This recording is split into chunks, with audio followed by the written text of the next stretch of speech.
حي على الفلاح.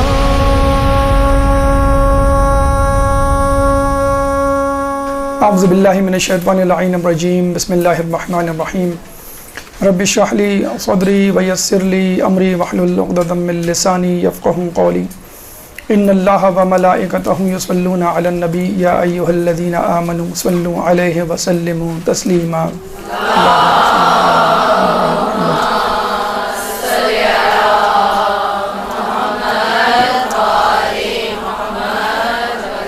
زیارت عراق کا سفر جاری ہے. مجموعی طور پر چھٹا اور نجف کے حوالے سے، یعنی نجف کی زیارات کے حوالے سے یہ چوتھا درس، چوتھی نشست ہے. جیسے کہ ہم نے آپ کو بتلایا تھا کہ نجف شہر اور خود حرم امیر المومنین ایک بہت بڑی کائنات ہے. جس طرح آپ خود مولا کائنات ہیں، ان کا حرم بھی جو ہے وہ پوری ایک کائنات ہے. فقط مرقد مطہر نہیں، اس کے پیچھے جو تاریخی واقعات ہیں اور ان کے دنیا سے پردہ کرنے کے باوجود جو واقعات، کرامات، وہاں پہ معجزات ظاہر ہوئے ہیں، وہ تاریخ کی کتابوں میں مذکور و منقول ہیں. اور پھر ہم نے یہ بھی کہا کہ فقط حرم مطہر میں مرقد مطہر دیکھنا، اس کی زیارت کرنا، دعائیں اور اس سے استفادہ کرنا ہی کافی نہیں، بلکہ آپ آس پاس بھی نگاہ دوڑائیں تو انشاءاللہ آپ کو بہت ساری ایسی چیزیں ملیں گی. آپ کو ہر گوشہ، ہر کونا جو ہے وہ ایک عبرت سے بھرپور منزل ملے گا، بشرط یہ کہ آپ کے پاس چشم عبرت ہو. تو ہم نے کہا کہ مرقد پہلے اب جب پہلا وزٹ کرتے ہیں، پہلا گو یا پہلا جسے کہتے ہیں دورہ جو آپ کرتے ہیں، آپ کی ذہن میں فقط مولا کی ذات اور ان کی زیارت ہوتی ہے اور اپنی حاجات، ان کی برابری کے لیے آپ وہاں پہ جاتے ہیں. جب آپ فارغ ہوتے ہیں زیارت سے تو ہم نے آپ کو کہا تھا کہ یہاں پہ آپ اپنا سفر روک دیں، چاہیں تو ریسٹ کر لیں، چاہے تو ہوٹل چلے جائیں. سیکنڈ گو میں، سیکنڈ نشست میں آپ واپس آئیں تر و تازہ ہو کے، اور دوبارہ آپ دیکھیں گے 4-5 دن جو سنگل عراق زیارت ہوتی ہے، اس میں 4-5 دن آپ کو زیارت کے نجف میں ضرور دیے جاتے ہیں. تو دوسرے دن آ جائیں یا شام میں آ جائیں، ایک ریسٹ لے کر آ جائیں. ہمیں آپ نے یہ کہا کہ مرقد مطہر اور ان کے ساتھ پائنتی پہ جو 2 انبیاء ہیں، ان کی زیارت کے بعد آپ دیکھیں اس کے آس پاس کیا ہے. رواق ہے، اور اس سے نکلتے ہوئے آپ مرقد مطہر سے دائیں اور بائیں علامہ حلی مقدس اردبیلی ہیں. اس کے بعد ہم نے کہا کہ آپ باب کبیر سے داخل ہوں اور اینٹی کلاک وائز اپنا سفر جاری رکھیں تو آپ کو بہت ساری چیزیں جو ہیں وہ مل جائیں گی. مثلا آپ جو ہے وہ مسجد خضرہ کی طرف جاتے ہیں، آپ شیخ توسی کی طرف جاتے ہیں، آپ جو ہے وہ مسجد راز کی طرف جاتے ہیں، وغیرہ وغیرہ. مینار ہے، رواق ہے، اس کے جو ہے کوریڈورز ہیں، صحن ہے. ہر چیز جو ہے وہ آپ کے لیے ایک عبرت اور سبق کا ذریعہ ہے، بشرط یہ کہ آپ اس کے لیے تیار ہوں، ذہنی طور پہ، روحانی طور پہ اب وہاں موجود ہوں. موجودگی نہ صرف جسمانی بلکہ ذہنی اور روحانی طور پہ ضروری ہے. آپ نے سیکنڈ گو میں، سیکنڈ نشست میں، سیکنڈ وزٹ میں اطراف مرقد مطہر کو دیکھ لیا. جو ہم نے 15 چیزیں گنوائی تھیں، اس میں پھر ہم نے ایڈ کیے تھے کہ مینار ہے، مثلا گنبد ہے، پھر جو گنبد میں کھڑکیاں ہیں. اس کے بعد پھر آپ تھک جاتے ہیں اور تھک ہار کے آپ جو ہے اس کے صحن میں بیٹھ جاتے ہیں. پھر ہم نے یہ بھی کہا تھا کہ جب آپ صحن میں بیٹھتے ہیں تو پتہ چلتا ہے کہ صحن کے نیچے، کارپیٹ کے نیچے، یا جو استر ہے، یہ جو سنگ مرمر ہے، اس کے نیچے پھر قبریں ہی قبریں ہیں. اچھا، یہ قبریں غیر معروف لوگوں کی ہیں، علماء میں سے ہوں، طلباء میں سے ہوں، ماننے والے، چاہنے والے ہوں، یا پھر بادشاہ ہوں، سب کے سب جو ہے محمود ایاز ایک ہی جگہ پہ ہے، جو ہے وہ آرام کر رہے ہیں کہ صرف اس چاہت، اس خواہش، اس تمنا کے ساتھ کہ مرنے کے بعد ہمیں مولا کا پڑوس نصیب ہو جائے. اور دعا کرتے ہیں ہمیں مرنے کے بعد کیا ہمیں جنت میں بھی مولا کا پڑوس نصیب ہو. اس کے بعد آپ صحن میں بیٹھتے ہیں تھک ہار کے اور دیکھتے ہیں آس پاس کیا چیزیں ہیں، تو آپ کو چھوٹے چھوٹے حجرے نظر آتے ہیں. دیکھیں اس میں بھی نظر آ رہے ہوں گے. مرقد مطہر یہ جو رواق ہے، ایوان الذہب ہے، اس کے آس پاس چھوٹے چھوٹے حجرے ہیں. اگر ہم اس کو بالکل قریب سے فوکس کریں تو آپ کو اس طرح کی عبارتیں جو ہیں وہ چیزیں نظر آئیں گی. اچھا، پہلی نگاہ میں ہمیں نظر آتا ہے کہ یہ بس ایک خوبصورتی کے لیے انہوں نے حجرے بنا دیے ہیں. چکور بناتے تو عجیب سا لگتا ہے، محراب نما مسجد کے انداز کے ہم نے حجرے بنا دیے، تو چلو ٹھیک ہے، لوگ جو ہے وہ اس کو بھی دیکھ کے لطف اندوز ہوں. مطلب آس پاس کوئی ایسی جگہ نہ ہو جو خوبصورتی سے خالی ہو، ٹھیک ہے، تو وہ مصروف رہیں، ان کی نگاہیں مصروف رہیں. اچھا، زیادہ سے زیادہ لوگ یہ سمجھتے ہیں کہ یہ ایک پلیٹ فارم ہے، ایک چبوترا ہے، ایک ٹھیا ہے، بیٹھنے کا، آرام کرنے کا. آپ نے دیکھا ہوگا اکثر لوگ اسی طرح اپنی فیملی کے ساتھ بیٹھے ہوتے ہیں، کھا پی رہے ہوتے ہیں یا گپ شپ کر رہے ہوتے ہیں. ان کو نہیں معلوم کہ یہ خود حجرے کتنی جو ہے وہ کہانیاں، کتنے واقعات، کتنے پس منظر رکھتے ہیں. اگر ان حجروں کو آپ دیکھنا شروع کر دیں تو آپ کا پورا سال گزر جائے، لٹرلی پورا سال گزر جائے. اگر آپ ان حجروں کو، صرف حجروں کو، جس میں بظاہر کچھ نظر نہیں آتا کہ بس یہ جس طرح مسجد کی محراب ہوتی ہے بس اس طرح کے حجرے ہیں، دیٹس اٹ. اچھا، اس کی ہم تاریخ بتا دیں کہ کیا ہے. انجینئر عالم شیخ بھائی، انجینئر کہنا چاہیے ان کو، یہ اپنے زمانے کے بہت بڑے ماہر فلکیات بھی تھے، اپنے زمانے کے بہت بڑے ماہر تعمیرات بھی تھے، اور اتنے بڑے تعمیرات تھے کہ بادشاہ آنے وقت ان کو بلایا کرتے تھے کہ بھئی آپ یہ بنائیں، یہ بنائیں، یہ بنائیں. حتیٰ کہ ان کی بنائی ہوئی عمارتیں، 16ویں صدی کی ان کی بنائی ہوئی عمارتوں کو یونیسکو نے، یونائٹڈ نیشن نے باقاعدہ طور پر پریزرو کر لیا. جیسے ہم نے بتا نا آثار قدیمہ کے طور پہ کہ بھئی ان آثار کو پریزرو رہنا چاہیے، ان کو ٹوٹنا نہیں چاہیے. جس میں جو بن مینارے کبھی ہم تذکرہ کریں گے، حمام ہے جو برسوں تک بغیر آگ جلائے گرم پانی دیتا رہا، وہ اس کے پیچھے کیا فلسفی تھی. باغ ہے اصفہان میں، وہ بھی شیخ بہائی پہ جب انشاءاللہ گفتگو کریں گے تو آپ کو بتلائیں گے کہ ان کی شخصیت کتنی ماشاءاللہ عجوبہ روزگار تھی، اور ہشت پہلو جو ہے وہ شخصیت رکھتے تھے. جادو یہ جانتے تھے، ایسٹرولوجی، میتھمیٹکس، مطلب ہر قسم کے علوم پر ان کی دسترستی اور مقدس ارض بیلی کے ہم اثر تھے. اچھا، اس زمانے کے بادشاہ وقت نے ان کو ہائر کیا اور کہا کہ بھئی یہ ہم نے مرقد مطہر امام علی کا روزہ جو ہے اس کو تعمیر کرنا ہے. تو ان کی مدد سے باقاعدہ جو ہے وہ روزہ ہم نے آپ کو بتلایا تھا کہ اینٹیں تو لگائی تھی نادر شاہ نے، لیکن اس کی ڈیزائننگ وغیرہ جو ہے وہ انجینئر شیخ بھائی نے کی تھی. اچھا، شیخ بھائی صرف انجینئر نہیں تھے بلکہ آپ کے یہاں جو سمدیہ کتاب پڑھائی جاتی ہے، انتہائی مشکل کتاب ہے نحو کی، سیکنڈ ایئر تھرڈ ایئر میں نحو کی، تو بہترین کتاب ہے. تو وہ اس کتاب کو بھی مطلب باقاعدہ نہ صرف اہل تشیع بلکہ اہل سنت کے مدارس میں ہی پڑھایا جاتا ہے اور لوگ جو ہے استفادہ کرتے ہیں. اور باقی بہت ساری انہوں نے کتابیں لکھی. اچھا، یہاں ہم یہ بتا دیں کہ یہ جو نجف ہے یا حرم ہے، ان میں جو علماء ہیں ان میں دو قسم کے علماء ہیں. ایک تو وہ علماء ہیں جو دفن ہیں، آپ نے ان کا نام دیکھ لیا، تختی دیکھ لی، آپ نے فوراً جو ہے وہ اپنا کمپیوٹر اسٹارٹ کیا اور ان کے زمانے میں چلے گئے اور ان کے بارے میں آپ نے کھنگالنا اور اپنے دماغ کو ٹٹولنا شروع کر دیا. لیکن ان میں وہ لوگ بیچارے رہ جاتے ہیں کہ جو یہاں آئے 10-12 سال بلکہ عمر گزار دی، لیکن اتفاق سے اپنے ملک گئے، وہاں انتقال ہو، وہیں دفن ہو گئے یا ضرورتاً چلے گئے. امام خمینی نے 10-12 سال گزارے یہاں پر، اور ان کی پوری اگر آپ وہ نجف کی زندگی پڑھیں تو وہ بھی ماشاءاللہ دلچسپی سے خالی نہیں ہے. تو بہت سارے علماء آئے، یہاں رہے، اس کے بعد چلے گئے، تو ان کا تو ذکر ہم نہیں کر سکتے کیونکہ وقت کی کمی ہے. لیکن بہرحال جتنا ہو سکے گا ہم آپ کے سامنے علماء کے حالات پیش کریں گے جو یہاں پر موجود ہیں. انجینئر شیخ عالم بہائی نے حجرے بنائے. اچھا، آپ کہیں گے کہ ٹھیک ہے لیکن اس میں کیا ایسی خاص بات ہے؟ ایک ڈیزائننگ ہے محراب کی شکل کی، وہ ایک بچہ بھی جیومیٹری کی مدد سے بنا سکتا ہے. لیکن ان کا کمال یہ نہیں ہے، ان کا کمال ایک اور ہے جس پہ ابھی تک ہم یہ سمجھتے ہیں کہ باقاعدہ کوئی ریسرچ نہیں ہوئی ہے. وہ کیا کمال ہے؟ یہ ایسٹرولوجسٹ تھے. اچھا، ہمارے علم فلکیات میں یہ کہا جاتا ہے کہ ہر ستارہ ایک علم کا مربی ہے. ٹھیک ہے، اگر وہ ستارہ آسمان پر نمودار ہو اور اس ستارے کی سمت کر کے بیٹھا جائے تو آپ جس علم کا وہ مربی ستارہ ہے وہ علم آپ بہت جلدی حاصل کر لیں گے. میتھمیٹکس کا الگ ستارہ ہے، علم فلکیات کا الگ ستارہ ہے، کیمسٹری کا الگ ستارہ ہے، تاریخ کا الگ ستارہ ہے، لسانیات کا الگ ستارہ ہے.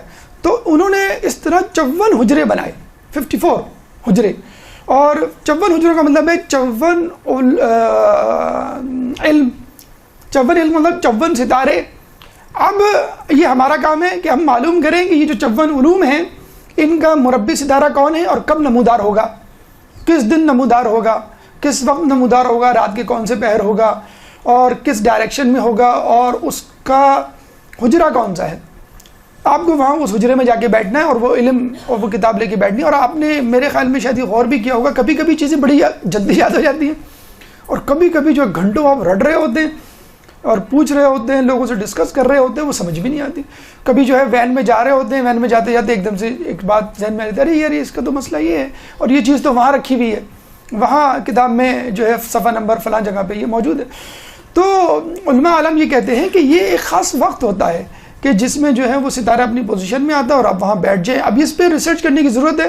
اب جب ہم گئے تھے یا جتنی مرتبہ ہم گئے یا لوگوں سے جو ہم نے استفادہ کیا, ابھی تک اس پہ بہت زیادہ ڈسکشن ہوا نہیں ہے. شیخی بھائی آئے بیچارے, اپنی زندگی اپنا وقت لگا کے چلے گئے. اب یہ ہمارا کام ہے کہ اس میں ہم معلوم کریں کون سا حجرہ کس طرف ہے, لیکن غالباً کتابوں میں یہ علم موجود ہوگا. تو یہ بھی ایک ہے, اگر آپ 54 دن وہاں ٹھہریں یا اپنے علوم کے حوالے سے چاہیں کہ بھی میرے بچے کا مثلا میتھمیٹکس کمزور ہے, میرے بچے کا جو ہے وہ فلکیات کا علم جو کمزور ہے یا جغرافی کمزور ہے, وہ حجرہ لوکیٹ کر لے, اس حجرے سے متعلق جو ستارہ ہے, مربی ستارہ, اس کو لوکیٹ کر لے اور اس وقت وہاں بیٹھ جائے وہ کتاب لے کر. اور ابھی بھی آپ حرم جائیں تو صحن فاطمہ میں آپ کو جا بجا طلباء اور اساتذہ نظر آئیں گے کہ وہاں بیٹھ کے جو ہے وہ پڑھ رہے ہوتے ہیں, گروپس ہوتے ہیں, دائرے بنے ہوئے ہوتے ہیں اور اس میں وہ علم حاصل کر رہے ہوتے ہیں. تو یہ بیسک مقصد تھا. ان کا مقصد یہ نہیں تھا کہ جو ابھی آپ کو ہم بتانے جا رہے ہیں کہ یہاں پہ علماء کو دفنایا جائے گا. ہم جب جاتے ہیں زیادہ سے زیادہ پہلی نظر میں ہم نے کہا کہ یہ خوش نما جگہ ہیں, اس کو دیکھ کے بس ایک راحت ملتی ہے. پھر اب پتہ چلا کہ نہیں, یہاں پہ قبور علماء ہے.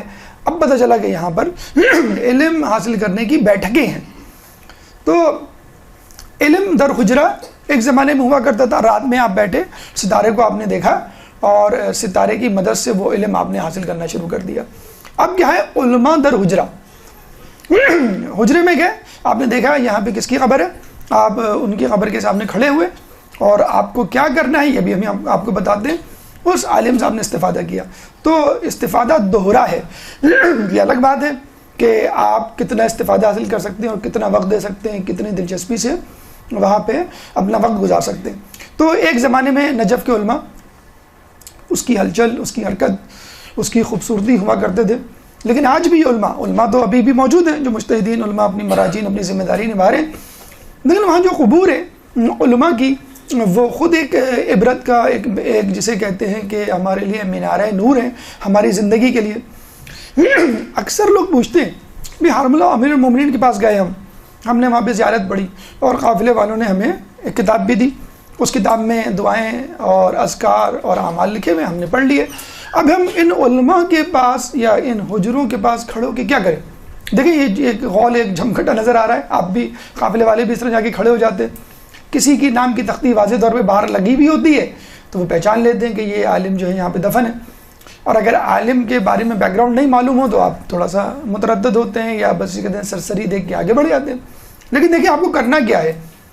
علماء کے حجروں یا علماء کے قبور کے سامنے, مولا کی قبر کے سامنے تو پوری طویل ایک اذکار کی فہرست ہے کہ یہ کرنا ہے. زیارات بھی ہے, زیارت سے ہٹ کے بھی اعمال ہیں, حاجات کی براری کے لیے بھی اعمال ہیں, مخصوص وظائف ہیں. ان میں آپ کو کرنا کیا ہے؟ 3 چیزیں کرنی ہیں. مثلا فاتحہ اکثر ہم پڑھتے ہیں, یہاں پہ بھی پڑھتے ہیں اپنے یہاں مجالس میں, اور وہاں پہ بھی آپ مرحومین کے لیے, سے ہم کہتے ہیں نا رشتہ داروں مرحومین شہداء کے لیے فاتحہ, اب ان کے لیے فاتحہ پڑھیں, ثواب ان کو پہنچے.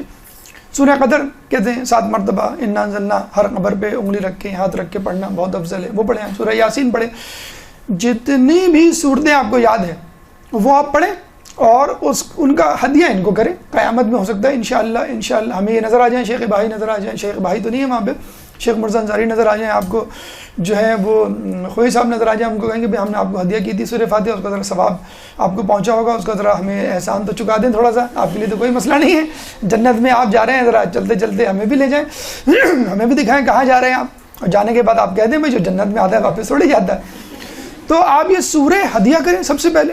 لوگ کہتے ہیں بھائی کون سا عمل, ارے بھائی جتنا قرآن آپ کو یاد ہے, سورہ فاتحہ یاد ہے ٹھیک ہے, سورہ توحید یاد ہے ٹھیک ہے, سورہ کوثر یاد ہے, سورہ انا انزلنا اور چاروں قل, جتنی بھی سورہ, جتنا قرآن یاد ہے آپ پڑھیں, ان کو ہدیہ کر دیں. سورہ فاتحہ میں ہم کیا کرتے ہیں, یہی کہ سورہ فاتحہ کر کے ہم نے ہدیہ کر دی.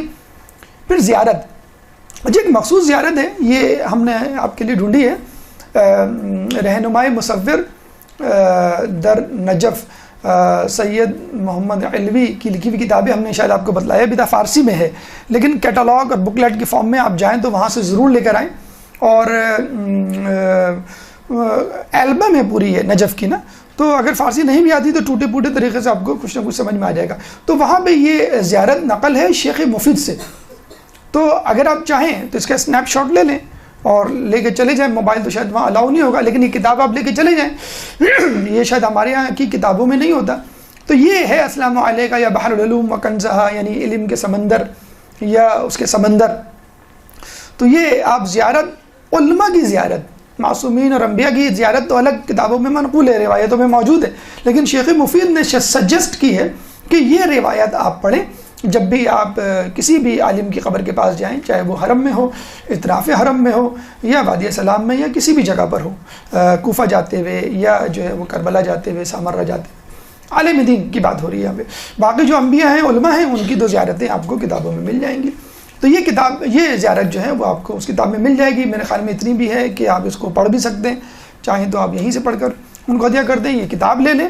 تو یہ زیارت، جیسے آپ کہہ رہے ہیں نا کہ ہم کریں کیا علماء کی قبر کو بس جا کے اس کی تختی کو تکتے رہیں، ہمیں تو بعض اوقات معلوم بھی نہیں ہوتا ان کے حالات کیا ہیں. تو کم از کم آپ یہ کر سکتے ہیں کہ فاتحہ، سورہ قدر، دیگر سورہ اور زیارت. دعا، تو لوگ یہ سمجھتے ہیں بس مولا کے حرم میں چلے گئے، ان سے دعا مانگ لی، ان سے توسل کر لیا، دیٹس اٹ. اچھا، بعض لوگ بڑا اچھا سسٹمیٹک انداز اپناتے ہیں. وہ کہتے ہیں کہ بھی ہم مولا کے حرم گئے، مولا نے سنی نہیں ہماری. اب کیوں نہیں سنی؟ وہ ایک الگ پس منظر رکھتی ہے، بات وجہ رکھتی ہے. اچھا، اللہ جب نہیں سنتا آپ کیا کرتے ہیں؟ مولا کے پاس جاتے ہیں کہ مولا یہ کام کروا دیجئے. توسل، شفاعت اسی کو تو کہتے ہیں، وسیلہ اسی کو تو کہتے ہیں. اللہ ہم جیسے گناہ گار کی بات نہیں مان رہا، بھائی آپ کی بات مان لے گا، آپ معصوم ہیں، آپ امام ہیں، آپ کی بات ضرور مان لے گا، اس لیے ہم آپ کی بات توسل ہم کرتے ہیں. اسی لیے تو کرتے ہیں توسل کہ اللہ ہماری بات نہیں مانے گا، آپ کی بات ضرور مان لے گا. ٹھیک ہے، پھر آپ مولا کے حرم میں گئے اور وہاں پہ جو ہے وہ بات نہیں مانی گئی، تو آپ کہاں جائیں گے؟ اس کے پاس جو مولا کو عزیز ہوگا. تو وہاں اطراف میں جو بھی علماء ہیں وہ سب مولا کو عزیز تھے. مولا جب جو ہے وہ چٹھی کا جواب دیا کرتے تھے، مولا جب جو ہے وہ انگلیاں نکال کے رقع دے سکتے ہیں تمہاری زیارت قبول ہو گئی. مولا جو ہے اتنے واقعات، حیرت انگیز واقعات. ایک کتاب ہے وہ آپ پڑھیے گا، لے کر، اردو میں دستیاب ہے. اس میں علماء، مجتہدین، مراجعین کے واقعات ہیں، انہی ائمہ کی زیارتوں سے متعلق معجزات اور کرامات پورے اس میں کتابوں میں لکھے ہوئے. تو آپ کو بھی ایک حوصلہ ملے گا کہ ہم مانگیں تو کس طرح ملتا ہے اور کس طرح مانگیں تو ملتا ہے. تو آپ مولا کے پاس گئے، آپ کی جو ہے بات نہیں مانی گئی، ٹھیک ہے، آپ آ جائیں اور آپ ان علماء سے کہیں کہ آپ ذرا مولا کو منوا لیں، مولا کو منا لیں. آپ منا سکتے ہیں، میں نہیں منا سکتا. تو آپ مولا سے کہتے ہیں کہ میری یہ بات مان لیں. ذرا مولا سے کہتے ہیں کہ مولا اللہ سے کہتے ہیں کہ یہ میری بات مان لے، میرے لیے رزق میں جو ہے وہ اضافے کا کچھ ذریعہ پیدا کر دے، جو ہے مجھے ذہین بنا دے، یا میری دیگر حاجات جو ہے وہ پوری کر دے. لیکن ایک تیسری چیز جو ہم سمجھتے ہیں کہ ایک انٹلیکچوئل وے ہے، ایک بڑا ہی اہم طریقہ ہے. دیکھیں، ہم نے بتلایا ہے کہ ان زیارات سے فائدہ اٹھانا اچھی بات ہے. آپ کے رزق میں اضافہ ہو گیا، اولاد مل گئی آپ کو، دیگر حاجات آپ کو مل گئی، ثواب اٹھانا بہت اچھی بات ہے، آپ کی آخرت بن گئی ہے وہ. لیکن یہ کہ ایک تزکیہ نفس اگر ہو جائے تو کیا ہی کہنے، گناہوں سے چھٹکارا مل جائے تو کیا ہی کہنے، نیکیوں کی آمادگی اور ایک تمنا پیدا ہو جائے کیا ہی کہنے. اگر انسان وہاں سے دھل کر پاک و صاف ہو کے آ جاتا ہے تو انسان کی خواہش ہوتی ہے، اور انسان کو محسوس بھی ہوتا ہے کچھ دنوں تک کم از کم کہ مجھے لگ رہا ہے میں ہلکا پھلکا ہو گیا ہوں. وہ جو ہلکا پھلکا پن جو ہوتا ہے وہ اس بات کی علامت ہے کہ آپ گندگی، غلاظت اور اپنے گناہ جو ہے وہ جھاڑ کے اور ختم کر کے آ گئے. تو اگر آپ وہاں رہ کر یہ کسب کر لیں کہ میں اب اپنی زندگی کو بدلوں گا، یہی ٹارگیٹ آپ نے بتایا تھا آپ کو. جب آپ جاتے ہیں مولا کے حرم یا کسی بھی امام کی قبر کی زیارت کر کے جب واپس پلٹتے ہیں تو بس یہی ٹارگیٹ ہوتا ہے، مولا مجھے بدل دے، جب میں آؤں تو بالکل بدلا ہوا ہوں. تو آپ عبرت حاصل کریں. عبرت حاصل کرنے کے لیے آپ کو تھوڑی سی محنت کرنی پڑے گی. عبرت حاصل کرنے کے لیے آپ کو وہاں پر موجود علماء کی تفصیل، سیرت جو ہے وہ حاصل کرنی پڑے گی، اور ان کا روٹین معلوم کرنا پڑے گا، اور ان کی عادات و اطوار سے آشنائی حاصل کرنی پڑے گی. یہ تھوڑا سا دقت طلب کام ہے. دیکھیں، جب آپ ان علماء کی، اچھا یہ بھی بتا دوں کہ یہاں پر ہم تمام علماء نہیں ڈسکس کر سکتے. وہ اس لیے کہ جب ہم نے لسٹ دیکھی تو 500 سے زیادہ علماء دفن ہیں. تو اگر ہم ایک عالم روزانہ ڈسکس کریں اور روزانہ آپ کو بلائیں تو 365 دن سے بھی زیادہ، یعنی 1 سال سے زیادہ لگ جائیں. اگر فرض کر لیں مسلسل ہر اتوار جو ہے آپ کو اس کا درس دیا جائے، جیسے میں نے تمام مصروفیات چھوڑ کے بس یہی مصروفیات اپنا لی، تو سال بھر اگر ہم اتوار کا درس رکھیں تو 40 علماء ہو پائیں. وہ بھی ظاہر سی بات ہے کہ وقت کو مد نظر دیکھتے ہوئے اور آپ کی مصروفیات و دیگر عنوانات کو مد نظر دیکھتے ہوئے مناسب نہیں. تو 40 بھی ہم نے اس کو شارٹ لسٹ کیا تو بڑی مشکل سے پھر ہم اس کو 12 پہ لے کر آئے. تو اب دیکھیں وہ 12 بھی مکمل ہو جائے تو بڑی بات ہے. تو کم از کم 12 علماء جو وہاں موجود ہیں، مشہور و معروف ہیں، اور عموماً لوگ ان کے ناموں سے آشنا ہیں، تھوڑا بہت آپ نے سنا ہوا بھی ہے، تو ان سے تھوڑی سی آشنائی حاصل کر لیں، ان کا روٹین دیکھ لیں، ان کی خدمات دیکھ لیں، ان کا علم دیکھ لیں، ان کا تقویٰ دیکھ لیں، تاکہ کاپی کریں. بھائی مولا کے سامنے تو ہم یہ صاف کہہ کے اٹھ جاتے ہیں نا کہ بھائی مولا جیسے تو نہیں بن سکتے ہم، ٹھیک ہے نا، امام ہے، معصوم ہے، مولا کائنات ہیں، لیکن یہ جو لوگ ہیں یہ ہمارے جیسے لوگ تھے، بالکل ہمارے جیسے تھے، بالکل. اس میں بلکہ دیکھا جائے تو ہم سے کچھ نیچے ہی تھے. کیوں وہ نیچے تھے؟ ہمارے پاس فیسلٹیز موجود ہیں. آپ ان کی رودات اور حیات کے گوشے پڑھیں تو آپ تو حیران رہ جائیں کہ اگر اس طرح کی زندگی ہم گزاریں تو ہم تو کچھ بھی نہ کریں، فقط اس ٹینشن میں کہ کھائیں گے کیسے، سوئیں گے کیسے، گھر کیسے بنائیں گے. یہ جو ہم جنگلوں میں پہلے زمانے میں تو لوگ جنگلوں میں رہا کرتے تھے، جنگلی جانوروں سے، رہزنوں سے. جب زیارت پہ جایا کرتے تو رہزنوں سے ڈر ہوا کرتا تھا، اس سے ہم کیسے ساری زندگی آپ کی اسی میں گزر جائے. بہرحال عبرت حاصل کریں، اور انشاءاللہ ابھی ہم آپ کو جب علماء کے حجروں کی طرف لے کے جائیں گے تو ہر عالم کے بارے میں تھوڑا ہم آپ کو بتائیں گے انشاءاللہ. جب بھی آپ جائیں دعا اذکار پڑھیں، ٹھیک ہے، اور اس کے بعد دوسری بات اس پہ ان کے لیے دعا، ایک تو اذکار پڑھیں، ہم نے کہا سورہ فاتحہ، دیگر زیارت، دعا کریں. دعا کیا کریں؟ ان کی مغفرت کی دعا کریں، ان کے بلندی درجات کی دعا کریں، اپنی مغفرت کی دعا کریں، اور دعا کریں کہ اللہ مجھے ان کے نقش قدم پہ چلا. ٹھیک ہے، دو چیزیں ہو گئی. تیسری چیز یہ عبرت ہے کہ آپ کو ان کا لائف اسٹائل، ان کی خدمات، ان کا علم، ان کا تقویٰ اپنے ذہن میں رکھنا ہے، جو آپ ابھی انشاءاللہ سنیں گے یا کتابوں میں پڑھیں گے. اگر آپ چاہیں تو مزید تفصیل کے لیے جیسے میں نے ایک کتاب بتائی حیرت انگیز واقعات، دوسری کتاب ہے درخشاں ستارے، یہ آپ لے لیں. تیسری کتاب ہے قصص العلماء جو مرزا احمد تنکابنی کی ہے، اور جس کا ترجمہ آپ ہی کے مزت القائم کی سابقہ استانی ملکہ کاظمی نے کی ہے. تو یہ بھی آپ کے مدرسے کی ایک بہت بڑی جو ہے وہ فضیلت ہے کہ آپ کے مدرسے کی خاتون نے اس 150 علماء کے واقعات ہیں قصص العلماء، جیسے قصص الانبیاء ہے، قصص العلماء 150 افراد علماء کے واقعات اسے موجود ہیں. درخشاں ستارے چھوٹی سی کتاب ہے، سب اردو میں اویلیبل ہیں آپ کی، اور عبرت انگیز واقعات، یہ 3 کتابیں. اس کے علاوہ islamiclaws.com کتاب بہت اچھی ویب سائٹ ہے، اس میں آپ جائیں، لیکن تمام مٹیریل انگلش میں ہے اس میں.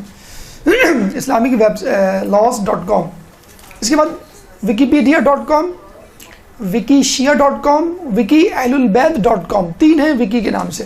اس میں آپ لکھیں فوراً آپ کو اس عالم دین کی تمام تفصیل مل جائے گی. wikipedia.com، wikishia.com، wikiehlulbayt.com، یہ ویب سائٹ آپ کو مل جائیں گی جس میں جو ہے آپ کو علماء کے حالات مزید. علامہ مولانا صادق حسن صاحب کی ویب سائٹ، ان کی اپنی آفیشیل ویب سائٹ تو نہیں ہے لیکن کسی نے کمپائل کیے، 19 دروس ہیں تقریباً علماء کے حالات اور احوال کے، وہ بھی انشاءاللہ اگر آپ سنیں تو آپ بہت زیادہ استفادہ کریں گے. تو یہ ویسے تو عیان الشیعہ نام کی کتابیں وہ عربی اور فارسی میں پھر ہیں، وہ تو بہت تفصیل ہے، اگر ابھی اردو کی کتابیں بھی پڑھ لیں گھول کے تو بس اس زندگی کے لیے کافی ہے. اچھا دیکھیں، ابھی میں نے آپ کو بات کی ان کا روٹین، ان کے حالات زندگی، ان کا تقویٰ اور ان کا انداز فکر دیکھ کے آپ کیسے سیکھیں.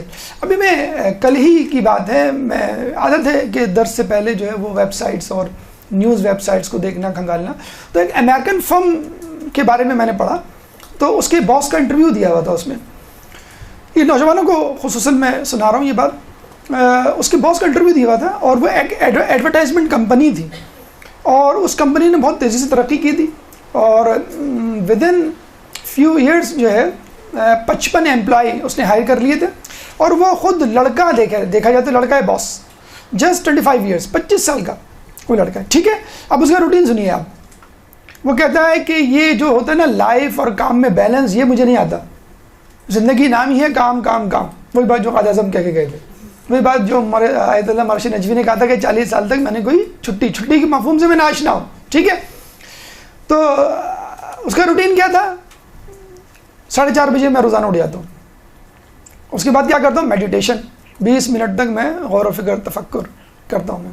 اس کے بعد میں ایکسرسائز کرتا ہوں. اس کے بعد میں آفس جاتا ہوں اور 10 بجے تک کام کرتے رہتا ہوں مسلسل.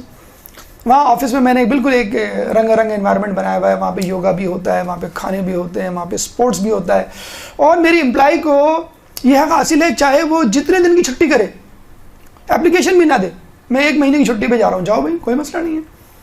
پھر لوگ تو ناجائز فائدہ اٹھاتے نہیں، آ جاتے ہیں فوراً کہ نہیں ہمیں مزہ نہیں آ رہا، ہمیں کام میں مزہ آ رہا ہے. اب آپ دیکھیے کہ ہمارا نوجوان جب یہ امریکن ایپ کمپنی بلا بلا بلا کی باتیں سنتا ہے تو فوراً امپریس ہو جاتا ہے, واہ کیا بات ہے بھائی, یہ ہوتا ہے لائف اسٹائل, یہ آدمی کو صبح اٹھنا چاہیے, میڈیٹیشن کرنی چاہیے, اور پھر جو ہے دن رات. تو بھائی آیت اللہ مرشد نجفی کیا کرتے تھے, سید محدث نوری کیا کرتے تھے, شیخ عباس قمی کیا کرتے تھے, شیخ مرزا انصاری کیا کرتے تھے, پڑھے ہم ان کی حالت. شیخ محدث نوری جا کے فجر کی اذان سے پہلے چراغ جلایا کرتے تھے, ارلی برڈ جسے کہتے ہیں, پہلا آدمی جو جا کے کھولے اور خدام کے ساتھ جو ہے وہاں پہ جھاڑو لگائے اور چراغ جلائے. تو 4:30 بجے بھائی وہ بھی اٹھتے تھے. ہم آپ سے کہہ رہے ہیں کہ فجر میں 1 گھنٹہ پہلے اٹھ جایا کرو, نماز شب پڑھا کرو. نہیں نماز شب, ارے یہ امریکنز کہہ رہے ہیں میڈیٹیشن کرو. کیا ہوتی میڈیٹیشن, یوں کر کے بیٹھ جائیں ہم 10 منٹ تک تفکر کریں. بھائی یہ کیا ہے, آپ آنکھیں کھولیں دیکھیں آپ کی دنیا کہاں ہے, آپ کے سامنے مسلح بچھا ہوا ہے اور نور افشانیاں ہو رہی ہیں سحر کی, آپ اس کو دیکھیں. تو یہ نماز شب آپ کو یہ سکھا تو رہی ہے, آپ میڈیٹیشن کے چکر میں جو ہے وہ بیٹھے ہوئے آپ کو.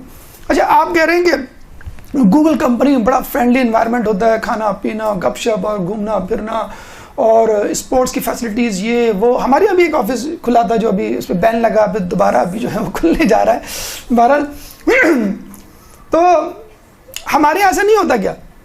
اب آپ کو بتایا جائے کہ پہلے زمانے میں قم اور نجف میں کیا انداز فکر ہوتا تھا پڑھائی کا. اچھا نجف میں تو ابھی ہماری ایک صاحب سے بات ہو رہی تھی, نجف سے آئے تھے وہ, ہم نے خود بھی نوٹ کیا کہ بھئی وہاں کیا انداز ہے. انداز یہ ہے کہ بھئی یہ مشاعرہ آپ کو ہم نے بتایا تھا ہیوج اماؤنٹ کا مشاعرہ مل رہا ہے. پچھلی مرتبہ منہ سے نکل بھی گیا تھا, دوبارہ نکل جاتا, لوگ کہیں گے پتہ نہیں کیا, شاید اس کے پیچھے پڑ گئے کہ یہ بڑی اٹریکٹیو اماؤنٹ ہے. تو وہ مشاعرہ ملتا ہے. اچھا پھر کیا کرنا ہے, آپ کی مرضی. کیا مطلب مرضی ہے, اب آپ جس سے بھی پڑھیں جہاں بھی پڑھیں. مدرسہ آپ کی مرضی, جو بھی مدرسہ جوائن کر لیں. اگر مدرسے کی ٹائمنگ سے گھبرا رہے ہیں آپ, کوئی بات نہیں, آپ مدرسے میں نہ پڑھیں, پھر کس سے پڑھو, کسی بھی استاد کو ڈھونڈ لیں, اپنے کسی سینئر اسٹوڈنٹ کو بول لیں, پاکستان سے گئے ہوئے کسی ٹیچر سے ڈھونڈ لیں کہ چھٹی لینے میں آسانی ہو. نہیں بھائی چھٹی لینے میں آسانی نہیں ہو, آپ جب چاہیں چھٹی کریں, بول دیں صرف اپنے استاد کو کہ میں جا رہا ہوں, ٹھیک ہے آپ جائیں, پھر کوئی مسئلہ نہیں, پھر آپ آ جائیں, آپ کا مشاعرہ اسکالرشپ جی ملتا رہے گا. تو ہم نے کہا یار یہ تو بہت ہی ریڈیکولس بات ہے کہ آپ کی بالکل چھٹی ہے. اچھا اٹینڈنس, کوئی اٹینڈنس نہیں.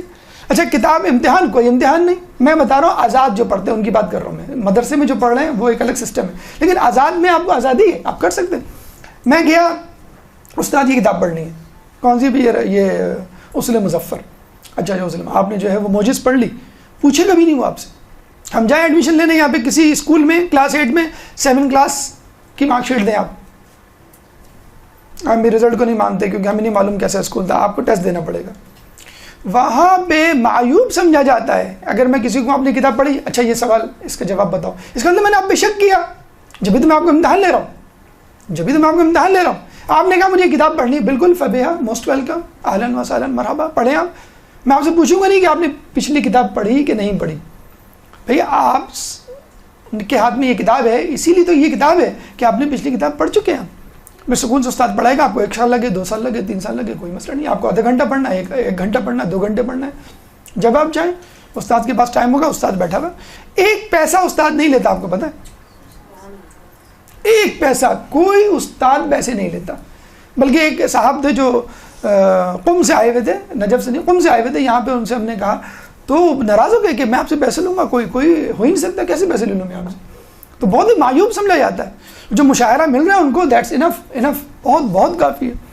تو آپ دیکھیں گوگل اور یہ جو میں کمپنیز بتاؤں نا امریکہ میں جو اتنی آزادی دے رہی ہیں, ایک فرینڈلی انوائرمنٹ دے رہے ہیں, تو یہ فرینڈلی انوائرمنٹ اور آسانیاں تو نجف اور قم میں بھی. اچھا اب کہیں جا کے نظام تھوڑا سا سخت بنا ہے, کیوں, ہم جیسے لوگوں کے جو فائدہ اٹھاتے ہیں اور جو آتے نہیں ہیں اور بس وہاں پہ جو ہے وہ پڑھے ہوئے ہیں. کچھ لوگ کہتے ہیں کہ پڑھ رہے ہیں, کچھ پڑھے ہوئے, بس مولا کے در پہ پڑھے ہیں اور روٹی کھا رہے ہیں اور بس جو ہے مستنڈے ہو رہے ہیں اور کچھ نہیں کر رہے, بس پڑھے ہوئے.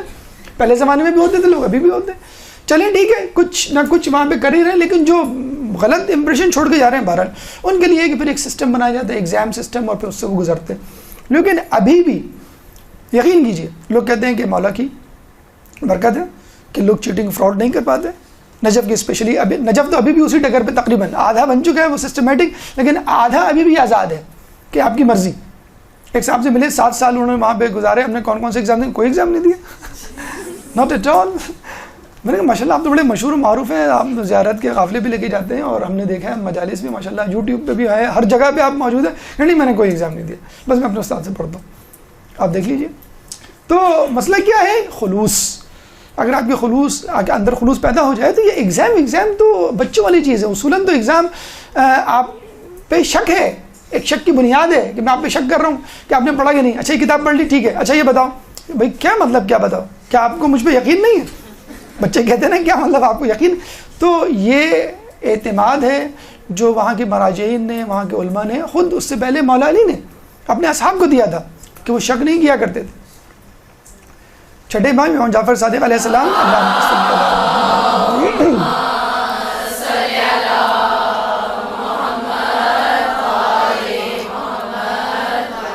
اگر کوئی شخص تمہارے دوست کے بارے میں بدگمانی پیدا کرے اور 50 گواہ لے کر آ جائے تو بھی تم اس کی بات پہ نہ مان لو. رسول فرماتے ہیں کہ اگر کوئی شخص تمہارے سامنے کسی بات کا عذر بنائے, دے, پیش کرے تو تم اس کو قبول کر لو. تو کسی نے پوچھا کہ اگر اس کے پاس کوئی عذر نہ ہو, ارے اگر اس کے پاس کوئی عذر نہ ہو تو تم خود بنا لو, اس کے کہنے سے پہلے کہہ دو اچھا طبیعت خراب ہوگی اس لیے نہیں ہے. یہ ہے خلوص, یہ ہے اعتماد جو ہم اپنے بچوں کو نہیں دے رہے. بچے سے پوچھتے ہیں ہوم ورک کیا جی کر لیا, دکھاؤ ذرا. ہمارا انداز ہی پولیس مین نہیں ہوتا چالان کرنے کھڑے ہوئے سینٹرل جیل میں, کوئی دکھاؤ ذرا. اگر نہ کیا ہوا ہو تو آج تمہاری خیر نہیں ہے. تمہارے ابا کو میں جو ہوں وہ ڈنڈا ہاتھ میں دوں گی اور سب بچوں کو کھڑا کروں گی, تمہارا تماشا. یہ انداز ہے ہمارا. گھر سینٹرل جیل بنا ہوا ہے, بچے جو ہے وہ مجرم بنے ہوئے ایک لائن سے کھڑے ہوئے ہیں, ابا آتے ہیں سر قلم کرنے کے لیے رات کو. مطلب یہ جب ماحول بنے گا تو بچوں میں اعتماد نہیں پیدا ہوگا, جب اعتماد نہیں پیدا ہوگا تو پھر دیکھیں نا تمام تر سسٹمز ہونے کے باوجود آپ اسی کرپشن سے گزر رہے ہیں. بہرحال تو یہ دیکھیں وہ ہے حجرے ہیں, اس کا میپ ہے. یہ اسی کتاب فارسی کی جو کتاب ہے تصور مصور ہائے قم. دیکھیں آپ یہ اگر آپ نے غور کیا ہوگا تو ہم نے آپ کو جو روٹ آف انٹری دی تھی وہ کہاں کی دی تھی, باب کبیر, جو مشرق کی سمت ہے یہ والا ہے, ٹھیک ہے.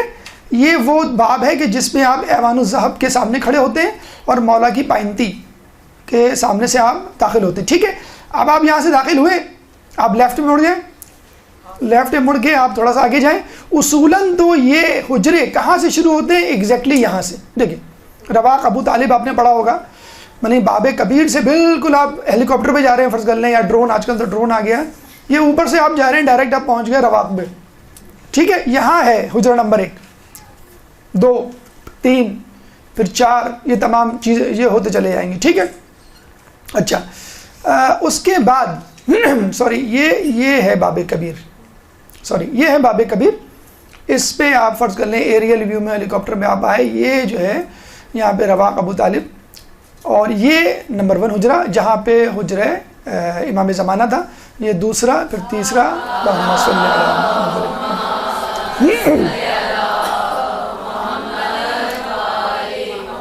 چوتھا, 5واں, 6واں, 7واں, 8واں, 9واں, 10واں, 11واں. میں نے آپ کو بتایا تھا 54 ہے. اگر ان 54 میں جو موجود علماء ہیں, 500 کی لسٹ دی ہوئی ہے, میں نے آپ کو بتایا islamiclaws.com پہ آپ جا کے پوری لسٹ آپ دیکھ لیں, ٹھیک ہے نا. صرف لسٹ دیکھ لیں, فی الحال اپنی آنکھوں کو ٹھنڈا کر لیں. تمام 500 کو بتانا یہاں بڑا مشکل ہے, تو اس میں بھی شارٹ لسٹنگ کر کے 12 ہم بس آپ کے لیے منتخب کر کے لائیں. اس میں پتہ نہیں کتنے ہو پاتے ہیں.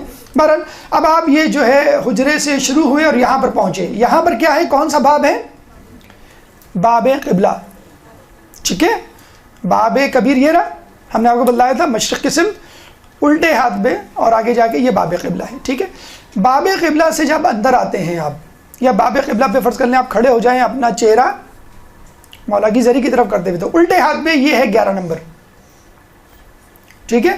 یہ ہے شیخ مرزا انصاری کا جو ہے آخری کونا, آخری آرام گاہ. یہاں سے ہم اسٹارٹ کر رہے ہیں, ٹھیک ہے. ہم تمام حجروں کو نہیں دیکھ سکتے, وقت کی کمی ہے, تو چیدہ علماء اور ان کے حالات ہیں, ٹھیک ہے.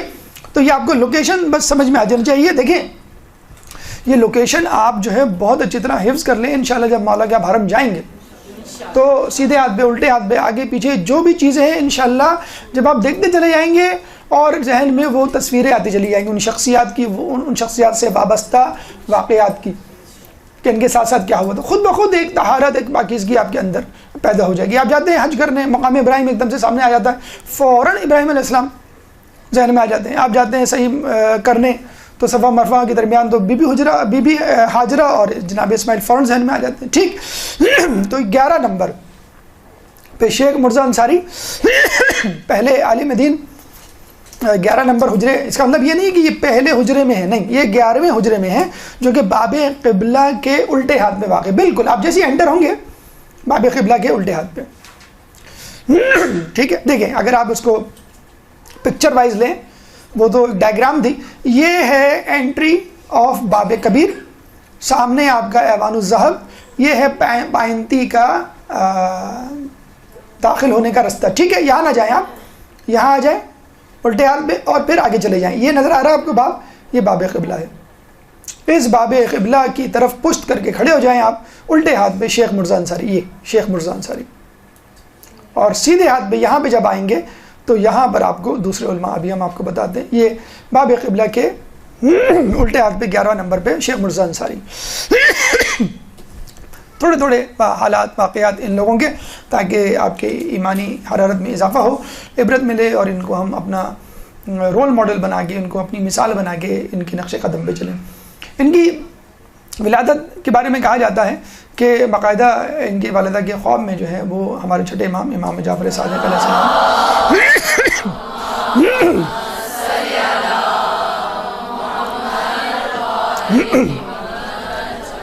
آئے اور آپ کے ہاتھ میں تالائی قرآن، سونے کا قرآن جو ہے وہ دے کے چلے گئے.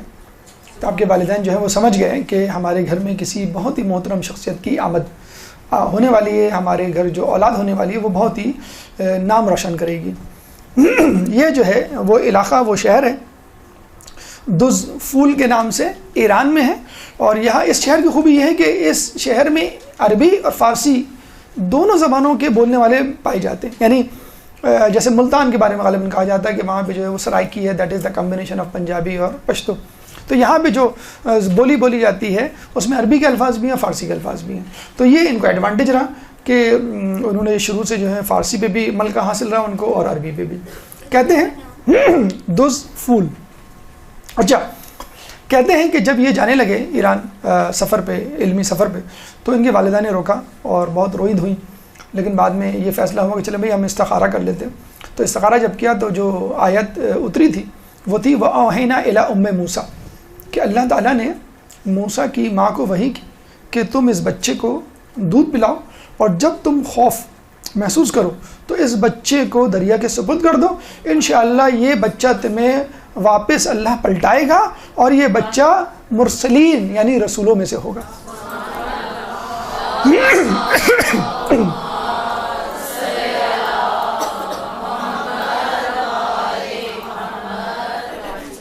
ٹھیک ہے.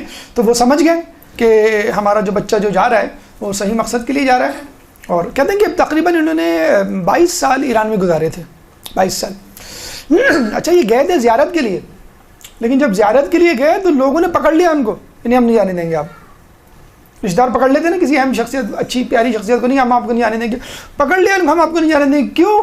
آپ میں ہمیں جوہر نظر آنے ہیں علم کے، ہمیں آپ سے استفادہ کرنا ہے. حالانکہ نجف کبھی نہیں آئے تھے، وہ ایران میں رہ کے انہوں نے علم حاصل کیا تھا شیخ مرزا انصاری نے. تو ایران میں انہوں نے لوگوں نے روک لیا، اور انہوں نے جو ہے وہ لوگوں کی خواہش کے آگے اپنا گھٹنے ٹیک لیے اپنے. تو پھر وہاں انہوں نے پڑھا اور لوگوں سے استفادہ کیا، علماء سے استفادہ کیا، بڑی علم دین کی خدمت انجام دی. جو پہلا ان کا کارنامہ ہے، اس زمانے میں اخباری فرقہ تھا. کہاں؟ عراق میں، نجف میں اسپیشلی. اخباری فرقہ اس کو کہتے ہیں کہ جو قرآن اور حدیث کو مانتے ہیں، تقلید کو نہیں مانتے. یعنی عقل اور اجماع، 4 ہمارے ستون ہیں، قرآن، سنت، عقل اور اجماع. عقل اجماع کو نہیں مانتے، وہ کہتے ہیں بس قرآن سنت میں جو ہے وہ ہے، اور ہمیں جو ہے تقلید کی ضرورت ہی نہیں ہے، ہم خود پڑھ کے حدیث اور قرآن فیصلہ کر لیں گے. اہل سنت میں اس فرقے کو اہل حدیث کہا جاتا ہے، اور شیعوں میں اس فرقے کو اخباری کہا جاتا ہے، جو تقلید پہ یقین نہیں رکھتے. بس وہ کہتے ہیں کہ دیکھا جائے جب بھی وہ کوئی کتاب پڑھیں گے تو کتاب کے مصنف کی تو بات مانیں گے نا، تو وہ تقلید ہی تو ہوئی. ملٹیپل یا ڈائیورسیفائڈ، اسکیٹرڈ، منتشر تقلید سے بہتر ہے آدمی ایک آدمی کی تقلید کر لے. بس ہم بھی یہی کہتے ہیں. تو اخباری فرقے کی انہوں نے رد کی. ان کا انداز یہ ہوا کرتا تھا کہ وہ مفروضی مسائل، ہائپوتھیٹیکل مسائل پیش کرتے تھے. بھئی ایک شخص ہے جو ہے وہ گھر آتا ہے, اس نے آفس میں جو ہے وہ وضو کیا تھا, گھر آ کے اس کو پتہ چلتا ہے کہ نماز کا وقت ہو گیا, اب وہ سوچ رہا ہے کیا کرے, وضو کرے نہ کرے. ایک ہائپوتھیٹیکل آپ نے بنایا نا, حقیقی مسئلہ تو نہیں, آپ نے ایسے بنا دیا. تو وہ ہائپوتھیٹیکل بہت سارے مسائل بناتے تھے اور لوگوں کے سامنے رکھتے تھے اور پھر لوگ اس کو حل کیا کرتے تھے. اچھا ارسطو کے بارے میں بھی یہی کہا جاتا ہے, وہ آتا تھا, بیٹھتا تھا, کلاس ولاس نہیں لیتا تھا, نہ کوئی کتاب دیتا تھا, بس آگے آگے ایسے ہی بیٹھ جایا کرتا تھا اور بیٹھ کے کہتا تھا کہ میرے ذہن میں ایک سوال آ رہا ہے, اس کا کیا, کس کا کیا جواب ہوگا, بتاؤ تم لوگ, بتاؤ تم بتاؤ, تم بتاؤ, تم بتاؤ. وہ اس چکر میں, اور لوگ کہتے تھے یہ ٹائم پاس کرنے کے لیے آئے, میں پڑھا نہیں ہے, درس کی تیاری نہیں کی ہے. لمز میں بھی ایک استاد کو نکالا گیا ہے ابھی اسی اسٹائل کی بنیاد پر کہ آپ کیا ارسطو بننے جائے ہیں, خود بھوئے جائے غالباً ان کا نام ہے. تو وہ وہاں بیٹھے, وہ بھی اس طرح انہوں نے اسٹائل شروع کر دیا, انہوں نے بھی جو ہے وہ ٹاپک نہیں بتایا, نہ وہ سلیبس کچھ نہیں, بس اس طرح آگے بیٹھ کے انہوں نے پڑھنا شروع کیا. خیر پڑھا تو رہے تھے لیکن لوگوں نے کہا نہیں ہمیں نہیں چاہیے. بہرحال ارسطو کا یہ انداز تھا اور یہ شیخ مرزا انصاری کا بھی اسٹائل تھا کہ آگے بھائی سوال دیتے ہیں, بھائی بتاؤ اس کا جواب. لوگ لگے ہوئے ہیں کہ بھائی فلاں اصول قوانین کے تحت, فلاں اصول کے تحت یہ ہوگا, یہ ہوگا. پھر آخر میں وہ تمام کی باتیں سن کے تم نے صحیح کہا, تم نے تقریباً صحیح کہا, تم نے تھوڑا سا صحیح کہا, دیکھو اس کا جواب یہ ہے, قرآن میں یہ لکھا ہے, اور سننا وہ پورا اور بہت ہی انٹرسٹنگ وے میں. اور کہتے ہیں کہ توضیح, آپ میں سے اگر کوئی توضیح پڑھاتا ہے یا کوئی مسائل پڑھاتا ہے, اس کا طریقہ یہی ہے, کبھی بھی ٹرمینالوجی کو انٹروڈیوس نہ کروائیں. کبھی بھی ٹرمینالوجی کو مثلاً آپ نے کہا کہ دیکھیں اس میں جو ہے وہ اس کا جو ہے فتویٰ جو ہے عمل کرنا پڑے گا آپ کو, اور اگر آپ کو فلاں علم مل جاتا ہے تو آپ اس کے فتوے پہ عمل کر لیں. سمجھ میں آ گیا, ہاں کوئی مسئلہ تھوڑی ہے, اس کو احتیاط واجب کہتے ہیں. اور آپ نے پہلے ہی بتا دیا احتیاط واجب کسے کہتے ہیں, تو آپ پریشان ہو جائیں گے آپ. تو مفروضی مسائل اور ان کا حل, اس طرح وہ لے کے جو ہے وہ اپنے درس کو چلتے تھے. رسائل مقاصد, بہت کتابیں لکھی. رسائل مقاصد 2 کتابیں ہیں جو کہ حوزہ علم میں پڑھائی جاتی ہیں. حوزہ علم میں تقریباً 15-20 کتابیں تو پڑھائی جاتی ہوں گی, ٹھیک ہے, جن کو پڑھ کے آپ درس خارج میں جاتے ہیں. 13ویں سال 14ویں سال رسائل مقاصد پڑھائی جاتی ہے. 15ویں سال کفایہ پڑھائی جاتی ہے. کفایہ پڑھنے کے بعد کافی, کافی کا مطلب ہے درس خارج میں جانے کے لیے کافی. اب آپ ریسرچ کریں, ٹھیک ہے, اب آپ پڑھیں. ابھی تک تو آپ مقدمات پڑھ رہے تھے. تو کسی عالم کی کتاب درس حوزے کے سلیبس میں ہونا بہت بڑی بات سمجھی جاتی ہے. تو ان کی 2 کتابیں حوزے کی زینت بن چکی ہیں شیخ مرزا انصاری, رسائل اور مقاصد.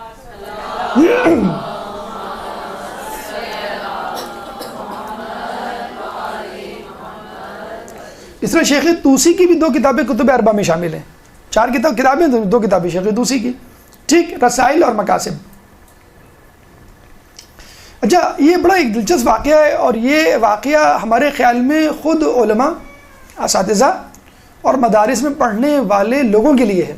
ایک دفعہ سید حسین کوہ قمری بہت بڑے عالم دین تھے, علم اصول فقہ کے, ایک مسجد میں درس دیا کرتے تھے نجف کی. ان کو جانا تھا گھر, آدھا گھنٹہ باقی تھا درس میں. تو مسجد سے گزرتے ہوئے جس مسجد میں وہ درس دیتے تھے, انہوں نے کہا آدھا گھنٹہ باقی ہے, میں گھر جا کے کیا کروں گا, میں آرام کر سکتا ہوں ٹھیک سے, نہ کچھ پڑھ سکتا ہوں, چلو میں مسجد میں ہی بیٹھ جاتا ہوں. سستی ہو گئی, میں سو گیا تو کیا ہوگا. مسجد میں آ کے بیٹھ گئے. اب ان کے اسٹوڈنٹ تو آئے نہیں تھے سید حسین کوہ قمری کے, اپنے اسٹوڈنٹس کا ویٹ کرنے لگے. اچھا ہماری طرح تو تھے نہیں کہ وہ پیر پھیلا کے سو جائیں, ٹیک لگا کے جو ہے وہ بیٹھ جائیں. انہوں نے دیکھا کہ کونے میں درس ہو رہا ہے جس طرح ان کا درس ہوتا تھا. آج بھی آپ چلے جائیں مجالس میں, وہاں پہ حرم میں مختلف ایک ہی ہال میں بہت سارے گھیرے بنے ہوئے ہوتے ہیں, دائرے. انہوں نے دیکھا کہ درس ہو رہا ہے, ایک بہت ہی خستہ حال کپڑوں میں ایک شخص جو ہے وہ درس دے رہا ہے کونے میں بیٹھا ہوا, اور چند اس کے اسٹوڈنٹ ہیں وہ اس کے ساتھ بیٹھے ہوئے. انہوں نے کہا چلو دیکھتے ہیں کس طرح پڑھا رہا ہے, اگر کچھ ہوا تو میں گائیڈ کر دوں گا, کہ کیونکہ وہ نیا آدمی تھا, نیا شخص لگ رہا تھا, وہ نیا استاد لگ رہا تھا. تو ایک کوہ قمری صاحب جو ہیں جو ان کے وہاں پہ جا کے بیٹھ گئے. جب بیٹھے تو وہ دنگ رہ گئے کہ کیا انداز ہے, کیا دلائل ہیں, کیا طریقہ کار ہے بتانے والے کا, استاد کا. بہت دلچسپی سے سنتے رہے. دوسرے دن پھر دوبارہ آدھے گھنٹے پہلے پہنچے اور درس میں جا کے بیٹھ گئے. تیسرے دن پھر جا کے بیٹھ گئے. تیسرے دن اپنے اسٹوڈنٹس کو بلایا, ادھر آؤ, کل سے ہم سب اس درس میں بیٹھیں گے, کیونکہ ان کا علم مجھ سے زیادہ ہے, تو بہتر یہ کہ میں تو استفادہ کروں گا ہی, تو میرے ساتھ تم لوگ بھی کر لو, تم لوگ کیوں ٹائم ضائع کرو, میں اب تم لوگوں کو درس دوں گا, میں ان سے علم حاصل. وہ کون تھے صاحب خستہ حالت میں بیٹھے ہوئے؟ شیخ مرتضیٰ انصاری.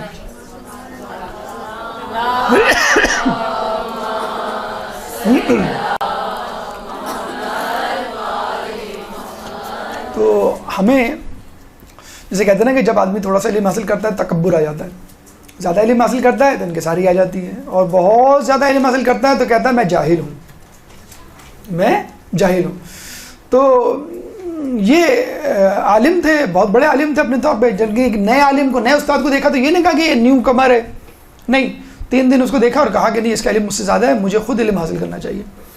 اچھا آپ کہیں گے بڑے بزی آدمی تھے، ان کو نمازیں پڑھنے کا ٹائم کیسے ملتا ہوگا؟ ہمیں نہیں ملتا نا نمازیں پڑھنے کا ٹائم، کبھی جو ہے وہ آخر وقت میں، کبھی 2 گھنٹے کے بعد دعائے کمیل، تعقیبات، زیارت، یہ ہوتی رہے گی، ہم اس سے بھی بڑا کام کر رہے ہیں، ہم پڑھ رہے ہیں، مدرسے میں پڑھا رہے ہیں۔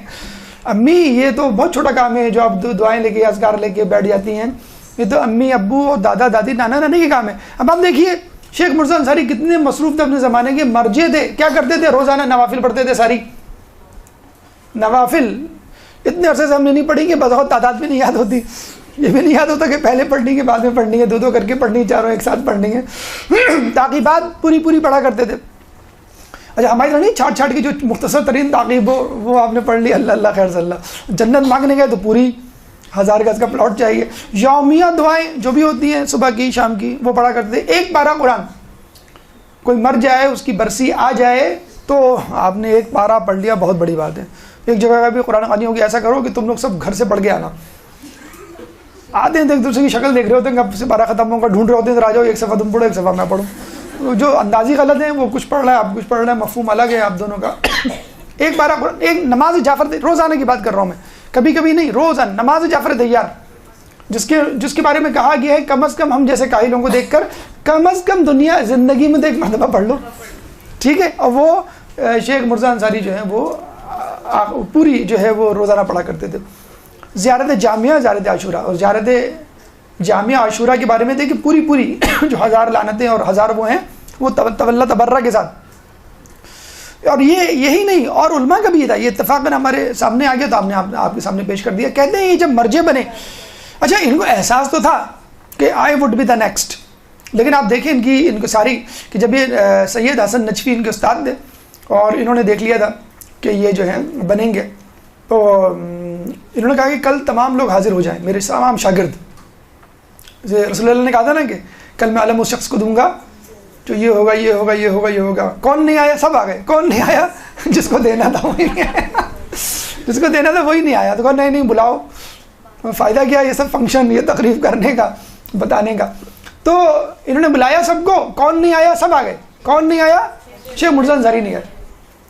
انہوں نے کون نہیں آیا کہ بہت زیادہ کون نہیں آئے گا، ان کو معلوم تھا کہ وہ کہاں ہیں، شیخ مرزا کہاں ہیں، کہ وہ تو حرم میں کیا کر رہے ہیں، نمازیں پڑھ رہے ہیں، دعا کر رہے ہیں، اذکار کر رہے ہیں۔ انہوں نے بولو بلا کے لاؤ، پکڑ کے لے گیا بھی آپ کو استاد، نہیں میں نہیں جاؤں گا، مجھے ذرا کام ہے، وہ نہیں استاد نے بلایا آپ کو۔ استاد نے بلایا تو استاد نے کہا کہ میرے بعد یہ تم لوگوں کا مرجع ہے، باقی واضح طور پہ ان کا اعلان کیا۔ اچھا سنیں آپ، استاد نے کہہ دیا، اسٹیمپ لگا دی، سرٹیفائڈ ہو گئے آپ، that's it from the beginning. Next day آپ کو مرجع سنبھال لینی چاہیے۔ نعوذ باللہ، ایک عالم دین تھے، ان کا میں تذکرہ بھی بتاؤں گا کہ جب ان کے سابق مرجع کا انتقال ہوا تو ان کے دل میں ہلکی سی خوشی پیدا ہوئی، وہ فوراً گئے مولا کے حرم کہ یہ خوشی کیوں پیدا ہوئی، تو ان کو دل میں یہ آیا کہ اب ان کے بعد میں مرجع بنوں گا۔ کہہ لیں گے وہ غائب ہو گئے، روپوش ہو گئے، نظر ہی نہیں آیا اس کے بعد کہ یہ خواہش پیدا کیسے ہوئی میرے دل میں کہ اب ان کے بعد مجھے ہی تو بننا ہے۔ زیر لب مسکراہٹ، بعض اوقات امی ابو کسی کے مر جائیں گے، اب جائیداد، جی استغفر اللہ، دادا نانی بھارت۔ تو اچھا سرٹیفائڈ ہو چکے تھے، لیکن کیا کیا انہوں نے؟ خط لکھا۔ کس کو خط لکھا؟ ان کو لکھا، علامہ سید العلماء مازندرانی، یہ ان کے کلاس فیلو تھے، ہم اثر تھے، اور 19-20 کا فرق رہتا تھا، کمپٹیشن ہوتا ہے، استاد بھی فیصلہ نہیں کر پاتا کہ تم دونوں میں اچھا کون ہے۔ تو فارغ التحصیل ہونے کے بعد یہ چلے گئے ایران، کون؟ مازندرانی، اور یہی نجف میں رہ گئے۔ خط لکھا مازندرانی کو کہ آپ مجھ سے بہتر تھے، آپ واپس آ جائیں، استاد صاحب کا انتقال ہو گیا ہے، آپ سنبھال لیں۔ کچھ نہیں بتایا کہ انہوں نے مجھ کو کہا ہے آپ سنبھال لیں۔ انہوں نے کیا کہا؟ انہوں نے کہا کہ دیکھو میں نے جب سے تحصیل علم چھوڑا ہے، فارغ ہوا ہوں، میں لوگوں کی خدمت میں لگ گیا ہوں، یہاں پیش امام ہوں، لوگوں کی مسائل حل کرتا ہوں، درس و تدریس نہیں کرتا، لیکن تم اب تک درس و تدریس سے وابستہ ہو، چنانچہ یہ ذمہ داری تم ہی سنبھالو۔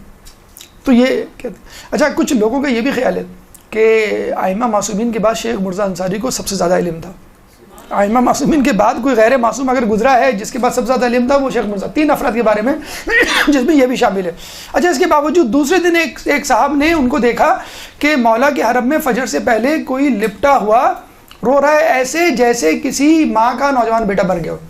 قریب گئے تو سنا کیا کہہ رہے تھے, کون صاحب تھے, کیا کہہ رہے تھے کہ اللہ مولا میرے ذمے جو ہے مرجعیت کی ذمہ داری آ گئی ہے, آپ میری رہنمائی کریں, اگر آپ نے میری رہنمائی نہیں کی تو میں مرجعیت کی ذمہ داری نہیں سنبھالوں گا. یہی شیخ مرزا انصاری جن کو مرجعیت کی. آپ اندازہ لگا لیں 4 کروڑ لوگوں کا خمس ان کے پاس آتا تھا. 4 کروڑ لوگوں کا. اس زمانے میں صاحب استطاعت ہوتے بھی نہیں تھے. 4 کروڑ لوگوں کا. Definitely he was the richest person at that time. Richest person ہوں گے کہ نہیں؟ آپ سنیں گے حیران رہ جائیں گے. جب انتقال ہوا تو تدفین کے پیسے ہی نہیں تھے, لاش پڑی ہوئی, میت پڑی ہوئی, جنازہ پڑا ہوا ہے, پیسے ہی نہیں ہیں دفنانے کے لیے. گھر والوں کو کہنے کیوں نہیں دفنانے کے لیے, پیسے ہی نہیں ہمارے پاس کفن کے دفن کے. تو ایک صاحب ایسے آدمی آگے بڑھا اور کفن دفن کے پیسے. یہ حال تھا. دیکھیں پریکٹیکل اسلام اگر ساتھ ہو تو پھر آدمی اس جو ہے وہ درجے پہ پہنچتا ہے. درود پڑھتے محمد والے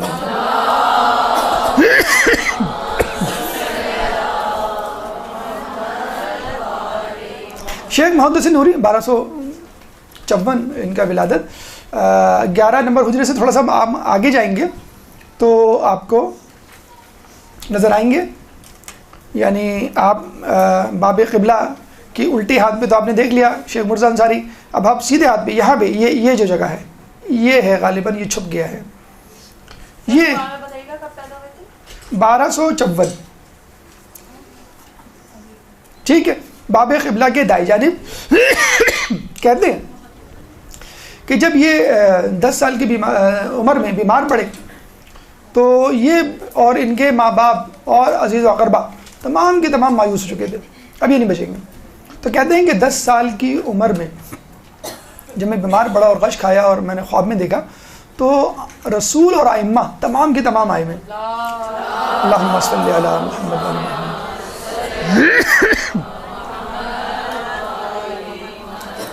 امام زمانے نے مجھے جام پیش کیا اور کہا اس کو پیو, اور یہ کہا کہ تم اس بیماری میں نہیں مرو گے اور طویل عمر پاؤ گے. اور پھر کہیں کہ 60 سال سے زیادہ کی ان کی عمر پائی اور انہوں نے کیا کیا کارہائے انجام دیے. آپ دیکھیے ایک کتاب جو ان کا کارنامہ مستدرک الوسائل سمجھی جاتی ہے, 1,23,000 حدیثیں اس میں موجود ہیں. چیپٹر وائز وسائل الشیعہ کی طرز پہ لکھی ہوئی کتاب, لیکن چیپٹر وائز ہے. آخری جو چیپٹر ہے انہوں نے جو ہے وہ خاتمہ مستدرک المسائل اس کا نام لکھا ہے. باقاعدہ الگ سے کتاب بھی دستیاب ہے. انہوں نے طریقہ لکھا ہے حدیثوں کو پڑھنے کا, کھنگالنے کا, جانچنے کا اور ان سے استنباط کرنے کا. ایک کتاب ہے نجم الثاقب امام زمانہ کے حالات پر. ایک کتاب ہے لؤلؤ والمرجان, اس کو آپ اردو میں پڑھ لیے گا, آداب اہل منبر. ہمارے ہندوستان کے ایک عالم تھے, وہ گئے تھے نجف اور ان سے کہا کہ بھائی ہندوستان میں یہ ہو رہا ہے, مطلب یہ جو ابھی ہو رہا ہے وہ بہت پہلے سے ہو رہا تھا, کہ یہ ہو رہا ہے, یہ خرافات, یہ چیزیں ہیں, آپ کچھ کریں. اور وہاں کے جو ہے وہ کچھ خطبہ اور ذاکرین جو ہیں وہ انصاف نہیں کر رہے ممبر سے. تو انہوں نے تمام اپنی مصروفیات ترک کی اور کتاب لکھی لؤلؤ والمرجان فی افادۃ الذاکرین, اس طرح کر کے پورا ایک لمبا اس کا نام ہے, لیکن بہرحال آداب اہل منبر کے نام سے مل جائے گی. انہوں نے بہت اچھی, جو لوگ ذاکرین کی فہرست میں ہیں, ذاکرات بننا چاہتے ہیں اور اہل منبر ہیں, استاد ہیں, ان سب کے لیے یہ کتاب بہت ضروری ہے. اور انہوں نے بتایا ہے کہ کس طرح کی احتیاطیں برتنی چاہیے اس شعبے میں, اس میدان میں. اس کو ایک بزنس یا کمرشل شعبہ نہیں بنانا چاہیے. تو یہ ان کی کتابیں ہیں. ایک بات جو مستدرک الوسائل کے حوالے سے ہمیں کہنا ہے, آخوند خراسانی. آخوند خراسانی شاگرد تھے شیخ مرزا انصاری کے, ٹھیک ہے. اور شیخ مرزا انصاری کی 2 کتابیں حوزے میں پڑھائی جاتی ہیں, رسائل مقاصد. اس کے بعد جو آخری کتاب پڑھائی جاتی ہے وہ ہے کفایہ. وہ کس کی لکھی ہوئی ہے؟ آخوند خراسانی کی. یہ جو سامنے آپ کے بیٹھے, آخری کتاب جس کو پڑھ کر کافی ہوتا ہے, یعنی آپ درس غالب میں جا سکتے ہیں, یہ ہے آخوند خراسانی کی, جو کہ شاگرد تھے شیخ مرزا انصاری کے. تو شیخ مرزا انصاری کا یہ احسان ہے کہ 3 کتابیں ڈائریکٹلی انڈائریکٹلی انہی سے وابستہ ہیں. آخوند خراسانی کے بارے میں کہا جاتا ہے کہ ایک دفعہ وہ محفل میں درس دے رہے تھے اور اصول فقہ اور فقہ کے بارے میں گفتگو کر رہے تھے. اور پھر بات چلی کہ ایک محدث کو، ایک فقیہ کو احتیاط کرنی چاہیے، تو انہوں نے کہا کہ ٹھیک ہے، بہت اچھی بات ہے، احتیاط کرنی چاہیے، لیکن میں یہ کہتا ہوں کہ فقیہ مستدرک الوسائل پڑھے بغیر استنباط کر ہی نہیں سکتا۔ اتنی بڑی بات کس کی؟ احمد خراسانی کی، کہ اگر ایک محدث، ایک فقیہ جو ہے وہ مسائل کو فارمولیٹ کر رہا ہے، اس کو لکھ رہا ہے، تو ضروری ہے جتنی کتابیں پڑھے بہت اچھی بات ہے، لیکن مستدرک الوسائل ضرور پڑھے۔ اتنی جو ہے وہ اہم اور مستند اور بہترین کتاب۔ اس بارے میں ایک بڑا عجیب واقعہ آپ نے پڑھا، اور یہ واقعہ آپ کو وہیں مل جائے گا آداب اہل منبر میں، دیباچے میں انہوں نے اپنا روٹین ڈسکس کیا ہے۔ اچھا، ان کا بھی روٹین میں نے بتایا کہ یہی تھا کہ وہ فجر سے پہلے چلے جاتے تھے اور چراغ جلانے میں خادموں کی مدد کیا کرتے تھے، اور پھر وہاں پہ پڑھا کرتے تھے، پھر واپس آ کے اپنے گھر میں تمام کام شروع کیا کرتے تھے۔ ان کے 2 شاگرد تھے، ان میں ایک شاگرد تھے شیخ عباس قمی، جو ابھی آپ کے سامنے ہیں۔ تو ایک جملہ میں نے پڑھا اور یقین کیجئے کہ واقعی ایسا جملہ ہے کہ آدمی کی جو ہے وہ دل سے دہائی نکلے اور آدمی بہت افسوس کا اظہار کرے۔ ان کی اپنی تو بہت ہی خستہ حالت تھی، لیکن وہ یہ کہتے ہیں شیخ محدث نوری کی کہ میری تمام عمر گزر گئی، مجھے خواہش ہی رہی کہ کاش کوئی شخص آتا اور یہ کہتا کہ مولانا صاحب آپ چھوڑیں، یہ جو 2 بچے بیٹھے ہوئے ہیں ان کی حالت کو بہتر کرنے کے لیے میرے پاس سے کچھ پیسے ہیں، یہ رکھ لیں آپ، یہ جو حدیثیں لکھ رہے ہیں، میری ہیلپ کر رہے ہیں، ان کو ہی کوئی پیسے دے کے چلا جائے۔ تو خدا را آپ میں سے جو صاحب حیثیت ہیں، علماء کرام، تبلیغ دین میں اپنا حصہ دینے والے افراد پہ نگاہ رکھیے، بہت ضروری ہے۔ اگر ایک عالم دین جو ہے وہ معاشیات کے مسائل سے فارغ نہیں ہوگا تو وہ کیسے آگے بڑھے گا؟ ایک عالم دین جو ہے وہ نماز پڑھا رہے تھے، نماز پڑھا کے ختم کی، انہوں نے کہا کہ کچھ دنوں سے آپ بڑی مختصر سی سورہ پڑھا رہے ہیں، پہلے تو بڑی آپ اچھی لہن میں اور بڑی بڑی سورہ پڑھا کرتے تھے، کہ نا آج کل میں ذرا مسائل کا شکار ہوں، معاشی مسائل کا شکار ہوں، اس لیے میں بہت زیادہ توجہ نہیں دے پاتا۔ تو جب تک یہ شہریہ جو ہمارے مدارس اور حوزے رکھتے ہیں شہریہ، وہ اسی لیے شہریہ رکھا جاتا ہے کہ آپ کوئی جاب نہ کریں، آپ فقط پڑھنے پڑھانے سے وابستہ رہیں۔ تو وہی کہتے ہیں کہ مجھے یہ خواہش رہی کہ کاش کوئی آتا، میرے لیے نہیں تو کم از کم ان 2 بچوں کے لیے، جس میں شیخ عباس قمی بھی شامل تھے، آتا اور ان کے لیے کچھ دے کے چلا جاتا۔ اب آئیے، شیخ عباس قمی اور محدث نوری استاد شاگرد ایک ہی حجرے میں ہیں، 15 نمبر آپ نے ابھی پڑھا، محدث نوری کا حجرہ بھی 15 نمبر ہے، اور شیخ عباس قمی جو ان کے شاگرد تھے، ان کا زیادہ تر وقت وہاں گزرا ہے ایران میں، لیکن دفن ہی اپنے استاد کے ساتھ ہوئے، شاید ان کی خواہش تھی۔ 1294 ہجری ان کا سن ہے، پیدا ہوئے۔ شیخ عباس قمی دیکھیں، ان کو بھی لوکیٹ کرنا کوئی ایسا مشکل کام نہیں ہے، یہی ہم نے کہا ابھی ہم وہیں باب قبلہ ہی کی طرف ہیں، الٹے ہاتھ پہ شیخ مرزا انصاری اور سیدھے ہاتھ پہ ہم نے محدث نوری اور ان کے شاگرد شیخ عباس قمی کو دیکھ لیا۔ شیخ عباس قمی اور مفاتیح الجنان کو سپریٹ کرنا ناممکن ہے، جیسے مفاتیح کا نام آتا ہے، شیخ عباس قمی کا نام آتا ہے، قمی کا نام آتا ہے، مفاتیح کا، قمی کا لفظ بول دیا جائے تو شیخ عباس قمی ذہن میں آتا ہے، حالانکہ قمی کا مطلب ہے قم کا رہنے والا، قم میں تو ہزاروں اور لاکھوں جو ہے علماء گزرے۔ تو یہ بھی ایک بہت بڑی بات ہے کہ اردبیلی کا نام آئے تو مقدس اردبیلی آپ کے ذہن میں آئیں گے، حائری کا نام آئے، نائنی کا نام آئے یا الجزائری کا نام آئے تو بس وہ شہر ان کے نام جو ہے وہ ہو جاتا ہے۔ ہمارا نفس المحموم آپ لوگوں میں سے کئی لوگوں نے پڑھی بھی ہوگی، مذاہب کی کتاب ہے، منازل الاخرہ، اس کے بارے میں ایک دلچسپ قصہ آپ نے سنا بھی ہوگا، لیکن چلیں تذکرتاً دوبارہ ربط کے کو مد نظر دیکھتے ہوئے ہم سنا دیں کہ اس زمانے میں ایک عالم دین ہوا کرتے تھے شیخ عبد الرزاق، اور وہ جو ہے منازل الاخرہ نامی کتاب سے درس دیا کرتے تھے ظہر میں۔ اسی مسجد میں شیخ عباس قمی کے والد کربلائی صاحب جایا کرتے تھے اور ان کا درس سنتے تھے، بہت شوق سے سنتے تھے، اور اکثر آگے کہا کرتے تھے کہ بیٹا تم بھی ایسی کتاب لکھ لیتے، یعنی تم کو میں اتنا پڑھتا ہوا لکھتا دیکھتا ہوں صبح سے شام، تم بھی ایسی کتاب لکھ دے اور اسی طرح درس دے دے۔ باپ کا خون بڑھ جاتا ہے نا اپنے بیٹے کو پیروں پہ کھڑا دیکھ کر، اگر بیٹا ممبر پہ بیٹھا ہو کہیں درس دے رہا ہو تو اور بھی خوش ہوتا آدمی، عالم دین ہے، تو تم بھی اگر اس طرح درس دیتے، کتاب لکھتے کوئی تو کیا ہی بات ہوتی۔ کہتے ہیں کہ پوری عمر گزر گئی، میں نے اپنے باپ کو یہ نہیں بتلایا کہ یہ میری کتاب ہے، اپنے بیٹے کو بتلایا بعد میں کہ پوری عمر گزر گئی، میں نے اپنے باپ کو نہیں بتایا، فقط یہ کہا کہ آپ دعا کریں اللہ میری توفیقات میں اضافہ کرے۔ پوری عمر گزر گئی، ہم ہوتے بابا ذرا ان سے میرا نام لیے گا، آپ کے ہاتھ چومیں گے وہ، ارے ارے آپ ان کے والد ہیں. تو بڑھ کے مارنے میں تو ہم کم تو نہیں, ہم فوراً جو ہے وہ دیکھ لیتے ہیں کہ بھئی کہاں ہمارا درس چل رہا ہے, کب اپلوڈ ہوا, کتنے کلکس ہوئے, وغیرہ وغیرہ. چلیں اچھا, اب ان کا ایک تقوی کا اور واقعہ سنیے شیخ عباس قمی کا. مسجد گوہر شاہی, گوہر شاہ بہت مشہور مسجد ہے ایران میں, مشہد میں, اور اس میں ایک بہت واقعہ بھی ہوا تھا خونی, کہ بہت سارے لوگوں کو شہید کر دیا گیا تھا. بڑی مشہور مسجد تھی. کسی طرح لوگوں نے ہاتھ پیر جوڑ کے شیخ عباس قمی کو راضی کر لیا کہ آپ جو ہے مسجد میں امامت کروائیں گے. اور ایک تو آپ کو معلوم اس قسم کے علماء کے نخرے بہت ہوتے ہیں. ڈیمانڈ نہیں ہوتی, نخرے کا مطلب یہ ہے کہ نہیں میرے دل میں شہرت طلبی نہ آ جائے. نخرے کا مطلب اس سینس میں نخرے. بڑی مشکل سے تیار کیا اور راضی ہو گئے. لوگ بڑے خوش. لوگوں کو پتہ چلا کہ فلاں صاحب نماز پڑھا رہے ہیں. لوگ دھڑا دھڑ تمام مسجدوں کو چھوڑ کر گوہر شاہ میں آنے لگے. 10 دن کے اندر اندر اتنا بڑا مجمع ہو گیا جیسے جامع مسجد جمعہ کا مجمع ہوتا ہے. ظہر کی نماز پڑھائی اور پڑھانے کے بعد کہا کہ میں جا رہا ہوں. پریشان لوگ کہ بھائی کیا مسئلہ ہے, کوئی کام یاد آ گیا, کوئی مسئلہ نہیں, میں جا رہا ہوں. یہ کہہ کے چلے گئے.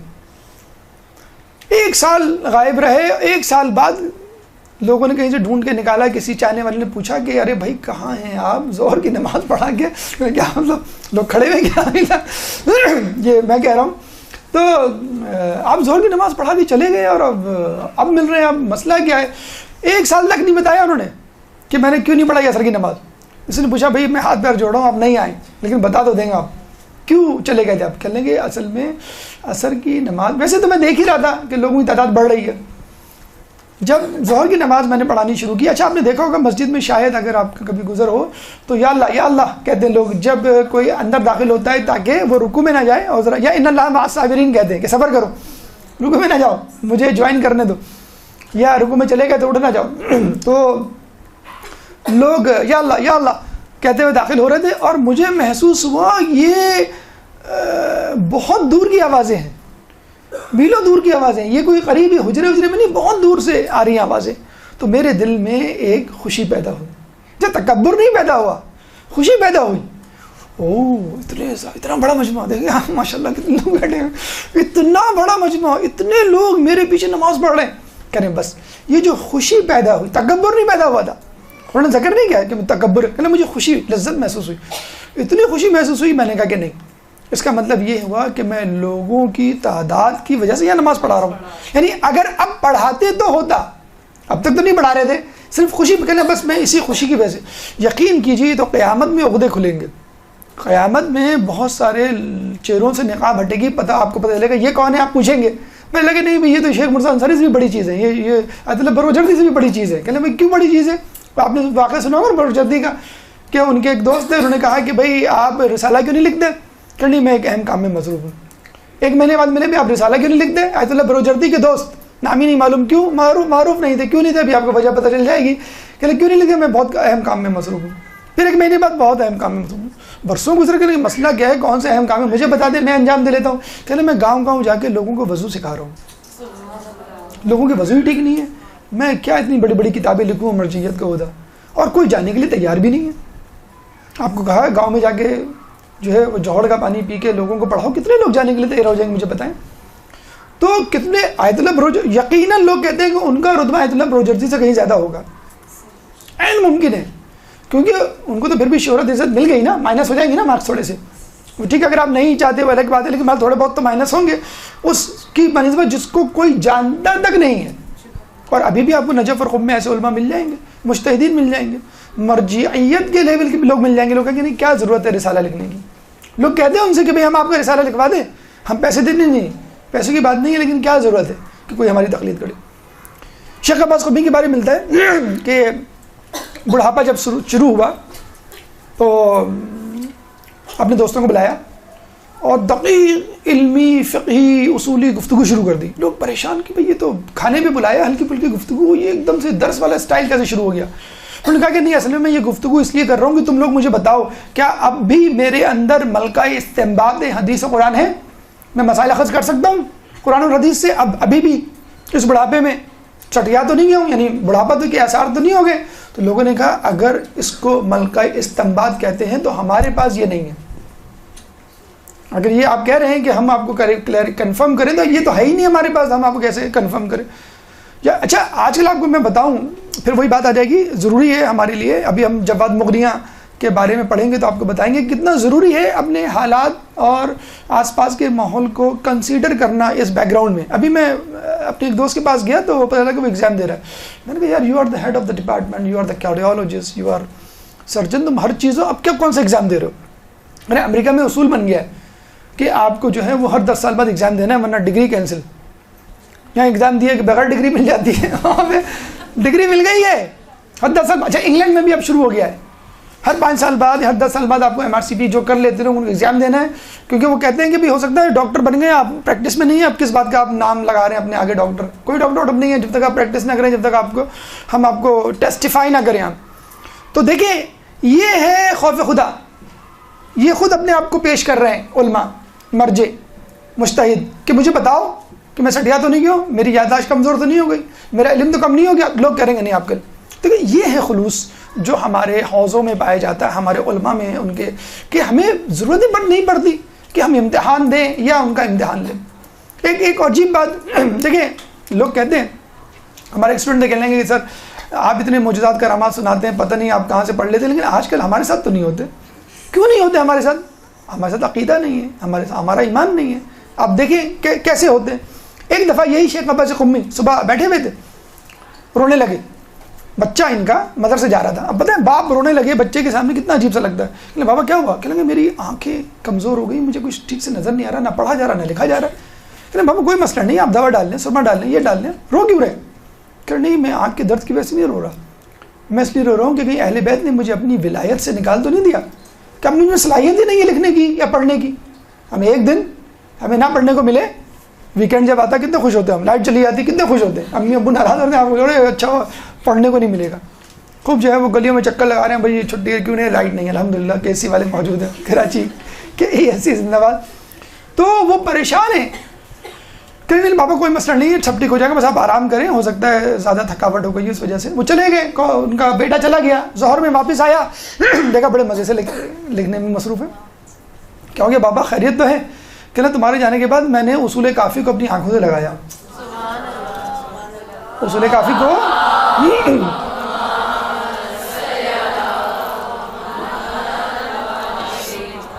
بس کیا تھا، پھر جو ہے وہ ساری جو ہے وہ بنائی واپس آ گئی اور میں آرام سے مزے سے لکھ رہا ہوں۔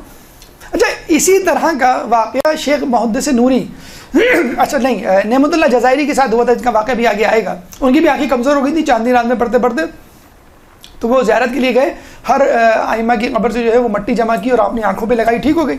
تو شیخ عباس قمی سے جب پوچھا گیا کہ نا اس میں کون سی حیرت کی بات ہے، جیسے وہی بات ہے نا آج کل کے زمانے میں لوگ سائنٹیفک ریزن معلوم کرتے ہیں، سائنس کیا کہتی ہے جناب آپ بتائیں آپ۔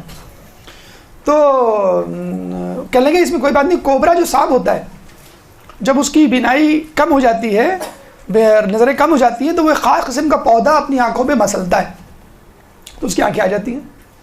تو ہم مومنین حضرات کیا کوبرا سے بھی کمتر ہیں، اور یہ جو خاک شفا جو ہے یا اس پودے سے بھی کمتر ہے کہ ہماری بینائی واپس نہیں آئی؟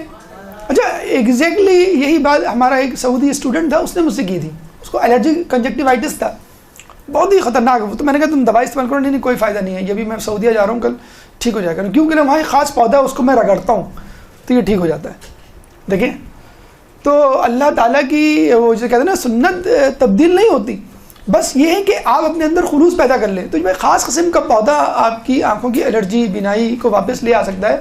تو خاک شفا اور آئمہ طہر کے قبروں کی جو مٹی نہیں لا سکتی۔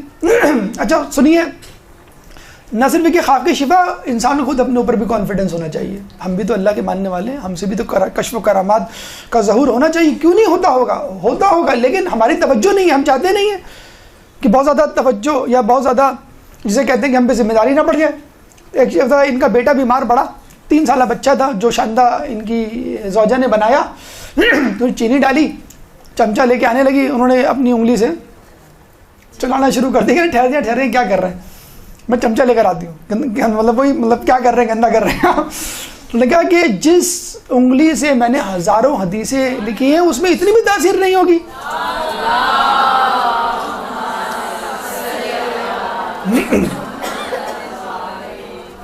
بس 5 منٹ اور دے دیں, یہ عالم اور کر لیں پھر انشاءاللہ آپ کی زحمت تمام. جواد مغنی کی 17 نمبر حجرے میں یہ دفن ہے. مطلب بس آپ دیکھیں وہی اینٹی کلاک وائز گھوم رہے ہیں. آپ 11 نمبر پہ گئے, 15 نمبر پہ گئے, پھر آپ 17 نمبر پہ گئے, 15 میں 2 آپ کو مل گئے, محدث نوری مل گئے اور شیخ عباس قمی مل گئے. اب 17 ایک حجرہ چھوڑ کر آپ شیخ جواد مغنی, یہ تھے لبنان کے, 1324 میں پیدا ہوئے, لبنان میں رہے.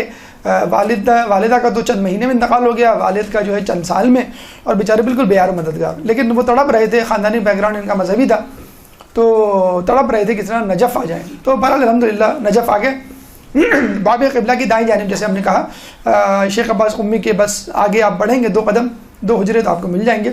ان کا جو بڑا کارنامہ ہے وہ یہ ہے کہ انہوں نے سائنس اور اسلام کو ملایا, مغربی افکار کو پڑھا اور اس کے جوابات دیے, اور اس زمانے میں شہر شہر ملک ملک گھوم کر لوگوں کو اسلامی اتحاد کی دعوت دی. شیخ شلتوت اس زمانے میں مصر میں ہوا کرتے تھے. ان کے پاس گئے 2-3 مرتبہ, پہلے تو خط و کتابت کی اور پھر جو ہے ان کو کہا کہ آپ جو ہے وہ میرے ساتھ ملاقات کریں تو میں آپ کو بتاتا ہوں کہ ہم بھی جو ہے اسلام کا حصہ ہیں. تو یہ گئے وہاں پر اور اپنی جو ہے وہ بات کی, اور فقہ جعفریہ کو جو ہے وہ 5واں فقہ انہوں نے تسلیم کروایا اور کہا دیکھیے اتنی سی بات ہے, رسول اللہ کے بعد آپ کسی اور کو خلافت کے لائق سمجھتے ہیں, ہم مولا علی کو سمجھتے ہیں, بس اتنی سی بات, ٹھیک. اس کے بعد ہم یہ چاہتے ہیں جس طرح مولا علی خاموش رہے کہ اسلام پارا پارا نہ ہو, ہم بھی چاہتے ہیں کہ ہم اپنی ایسی بات عوام کے سامنے, عام لوگوں کے سامنے نہ نکالیں کہ جس سے اسلامی اتحاد پارا پارا ہو. بس یہ بات جب سنی اور انہوں نے جب ریفرنسز بھی سارے پیش کیے کہ بھئی یہ دلائل ہیں جن کی بنیاد پر ہم سمجھتے ہیں مولا علی خلافت کا حق رکھتے تھے, اور آپ سمجھتے ہیں کہ وہ رکھتے تھے, ہمارے پاس بھی حدیث موجود ہے, ٹھیک ہے, لیکن ہم جو ہے وہ طریقہ کار نہیں اپنائیں گے جس سے آپ کے دل کو ٹھیس پہنچے, اور ہم اتحاد چاہتے ہیں تاکہ اپنے دشمنوں کا مقابلہ کر سکیں. جیسے اس زمانے میں منافقین کا رسول اللہ مولا چاہتے تھے کہ مقابلہ ہو جائے, یہود و نصارہ جو تیار بیٹھے تھے کہ رسول کا انتقال ہو اور ہم جو ہے وہ دھاوا بولیں. اور آپ کو معلوم ہے ابو سفیان بھی آیا تھا مولا علی کے پاس کہ تم کہو تو میں گلیوں کو مدینے کی اپنے پیادوں سے بھر دوں, لیکن انہوں نے منع کیا. تو ہم بھی یہی چاہتے ہیں کہ تلوار نہ نکالیں اور کوئی ایسی بات منہ سے نہ نکالیں, تلوار تو بہت دور کی بات. تو پھر شیخ شلتوت نے باقاعدہ اناؤنس کیا کہ آپ جو ہیں وہ بہترین عالم ہیں اور آپ کی بہترین تجویز ہے, اور باقاعدہ جو ہے وہ کتاب تحریر کی اور فقہ جعفریہ کو 5واں جو ہے وہ فقہ قرار دیا. اچھا یہ مشہور تو ہو گئے تھے بلکہ ایک عرب لیڈر کے طور پہ مشہور ہو گئے تھے. اچھا امریکہ کی یہ عادت ہے جب بھی وہ کسی مشہور لیڈر کو دیکھتا ہے فوراً اس کو خریدنے کی کوشش کرتا ہے. اس زمانے میں روزویلٹ ہوا کرتے تھے, انہوں نے کہا کہ بھائی کس طرح سے ملاقات کی جائے, اگر یہ ہمارے دام میں پھنس گیا تو ہم عرب ممالک میں, یقین کیجئے اتنے بڑے صدر سے ملنے سے انکار کر دیا. ہمارے یہاں امریکی صدر آ جائے, بلکہ ہم تو بلاتے رہتے ہیں آپ انڈیا آئے ہمارے پاس نہیں آئے, عجیب ہے آپ نے اگنور کر دیا, اس طرح تو نہیں ہوتا. ہم تو جب ادھر رو رہے ہوتے ہیں تو روزویلٹ نے کہا کہ بھئی میں ملنا چاہتا ہوں, انکار کر دیا کہ میں ایسے شخص سے کیوں ملاقات کروں جو اسرائیل کو اسلحہ دیتا ہے کہ وہ فلسطین میں مسلمانوں کا خون بہائیں. مجھے پتہ ہے فلسطین میں کیا اہل تشیع رہتے ہیں, سارے کے سارے اہل سنت حضرات. تو اس کے باوجود جب انہوں نے یہ دیکھا تو انہوں نے کہا کہ یہ تو بہت ہی سخت آدمی ہیں, بااصول آدمی ہیں. باقاعدہ تمام عرب اخباروں میں ان کو عربی بہادر عربی کہ یہ پہلا عربی بولنے والا ہے, عرب ہے جس نے حقیقت میں جو ہے وہ بہادری کا حق ادا کیا کہ امریکی وزیر اعظم, امریکی پریزیڈنٹ سے جو ہے وہ ملنے سے انکار کر دیا. تفسیر کشاف ان کی جو ہے وہ بہت مشہور کتاب ہے. ان کی پوری جیسے میں نے کہا تھا کہ تھیم ہے, انہوں نے زمانے کے جو مغربی افکار ہیں اور جو سائنس ہیں ان کو پڑھا اور ثابت کرنے کی کوشش کی کہ اسلام اس سے بہت زیادہ مختلف نہیں ہے. بس آپ تھوڑی سی توجہ دیں, آپ کو پتہ چل جائے گا کہ جو چیزیں آپ پھیلا رہے ہیں, کیونکہ اس زمانے میں یہ رول تھا, یہ نظریہ پھیلایا جا رہا تھا کہ کولونزم کس طرح قبضہ کرو اور کسی طرح جو ہے حکومت کو مذہب سے الگ قرار دے دو, اور مذہب کی لینگویج الگ ہو, مذہب کے لوگ الگ ہوں, ان کا لباس الگ ہو, ان کے مدارس الگ ہوں, ان کا حکومت سے کوئی تعلق نہ ہو. تو انہوں نے یہ ثابت کیا تھا کہ نہیں, کہ مذہب اور سیاست ایک ہی چیز ہے. ان کے افکار پہ مکمل ایک مجموعہ جو ہے ادارہ نور نے شائع کیا ہے مجموعہ آثار کے نام سے. بلا شبہ موجودہ دور کی موجودہ مغربی افکار کے حوالے سے آپ کی خدمات جو ہے وہ ہمیشہ یاد رکھی جائیں گی. فقط ہم چند ہی علماء 4 علماء کر پائیں. کوشش کریں گے کہ اگلی نشست میں باقی کا مطلب 500 نہیں، باقی کا مطلب ہے جو 12 ہم نے منتخب کیے ہیں وہ آپ کے سامنے پیش کریں. اس کے علاوہ جو ریفرنسز ہم نے بتلا دی ہیں کہ اگر آپ وہاں پہ چلے جائیں تو ان کی تمام جو ہے وہ تفصیلات اور سوانح حیات مل جائے گی. یہاں پہ بھی ہم کوشش یہی کر رہے ہیں کہ نجف سے متعلق جو ان کی خدمات ہیں یا رہائش اور قیام کے دوران جو واقعات پیش ہیں وہ آپ کے سامنے پیش کریں. اللہ تعالیٰ سے دعا ہے کہ ہمیں ان علماء کے نقش قدم پر چلنے کی توفیق عطا فرما. اللہ تعالیٰ سے دعا ہے کہ ہمیں ہمارے شب روز ان علماء جیسے بنا دے. اللہ تعالیٰ سے دعا ہے کہ ہمیں اہل بیت کی پیروی کرنے کی توفیق عطا فرما. اللہ سے دعا ہے کہ ہمیں قیامت میں اہل بیت کی شفاعت سے بہرمند فرما. اللہ سے دعا ہے کہ امام کے ظہور میں تعجیل فرما، ہمیں ان کے انصار و اعوان میں شامل فرما. ربنا تقبل منا انك انت السميع العليم وتب علينا انك انت التواب الرحيم برحمتك يا ارحم الراحمين. برحمتك يا ارحم الراحمين. وصلى الله على محمد وآله الطاهرين.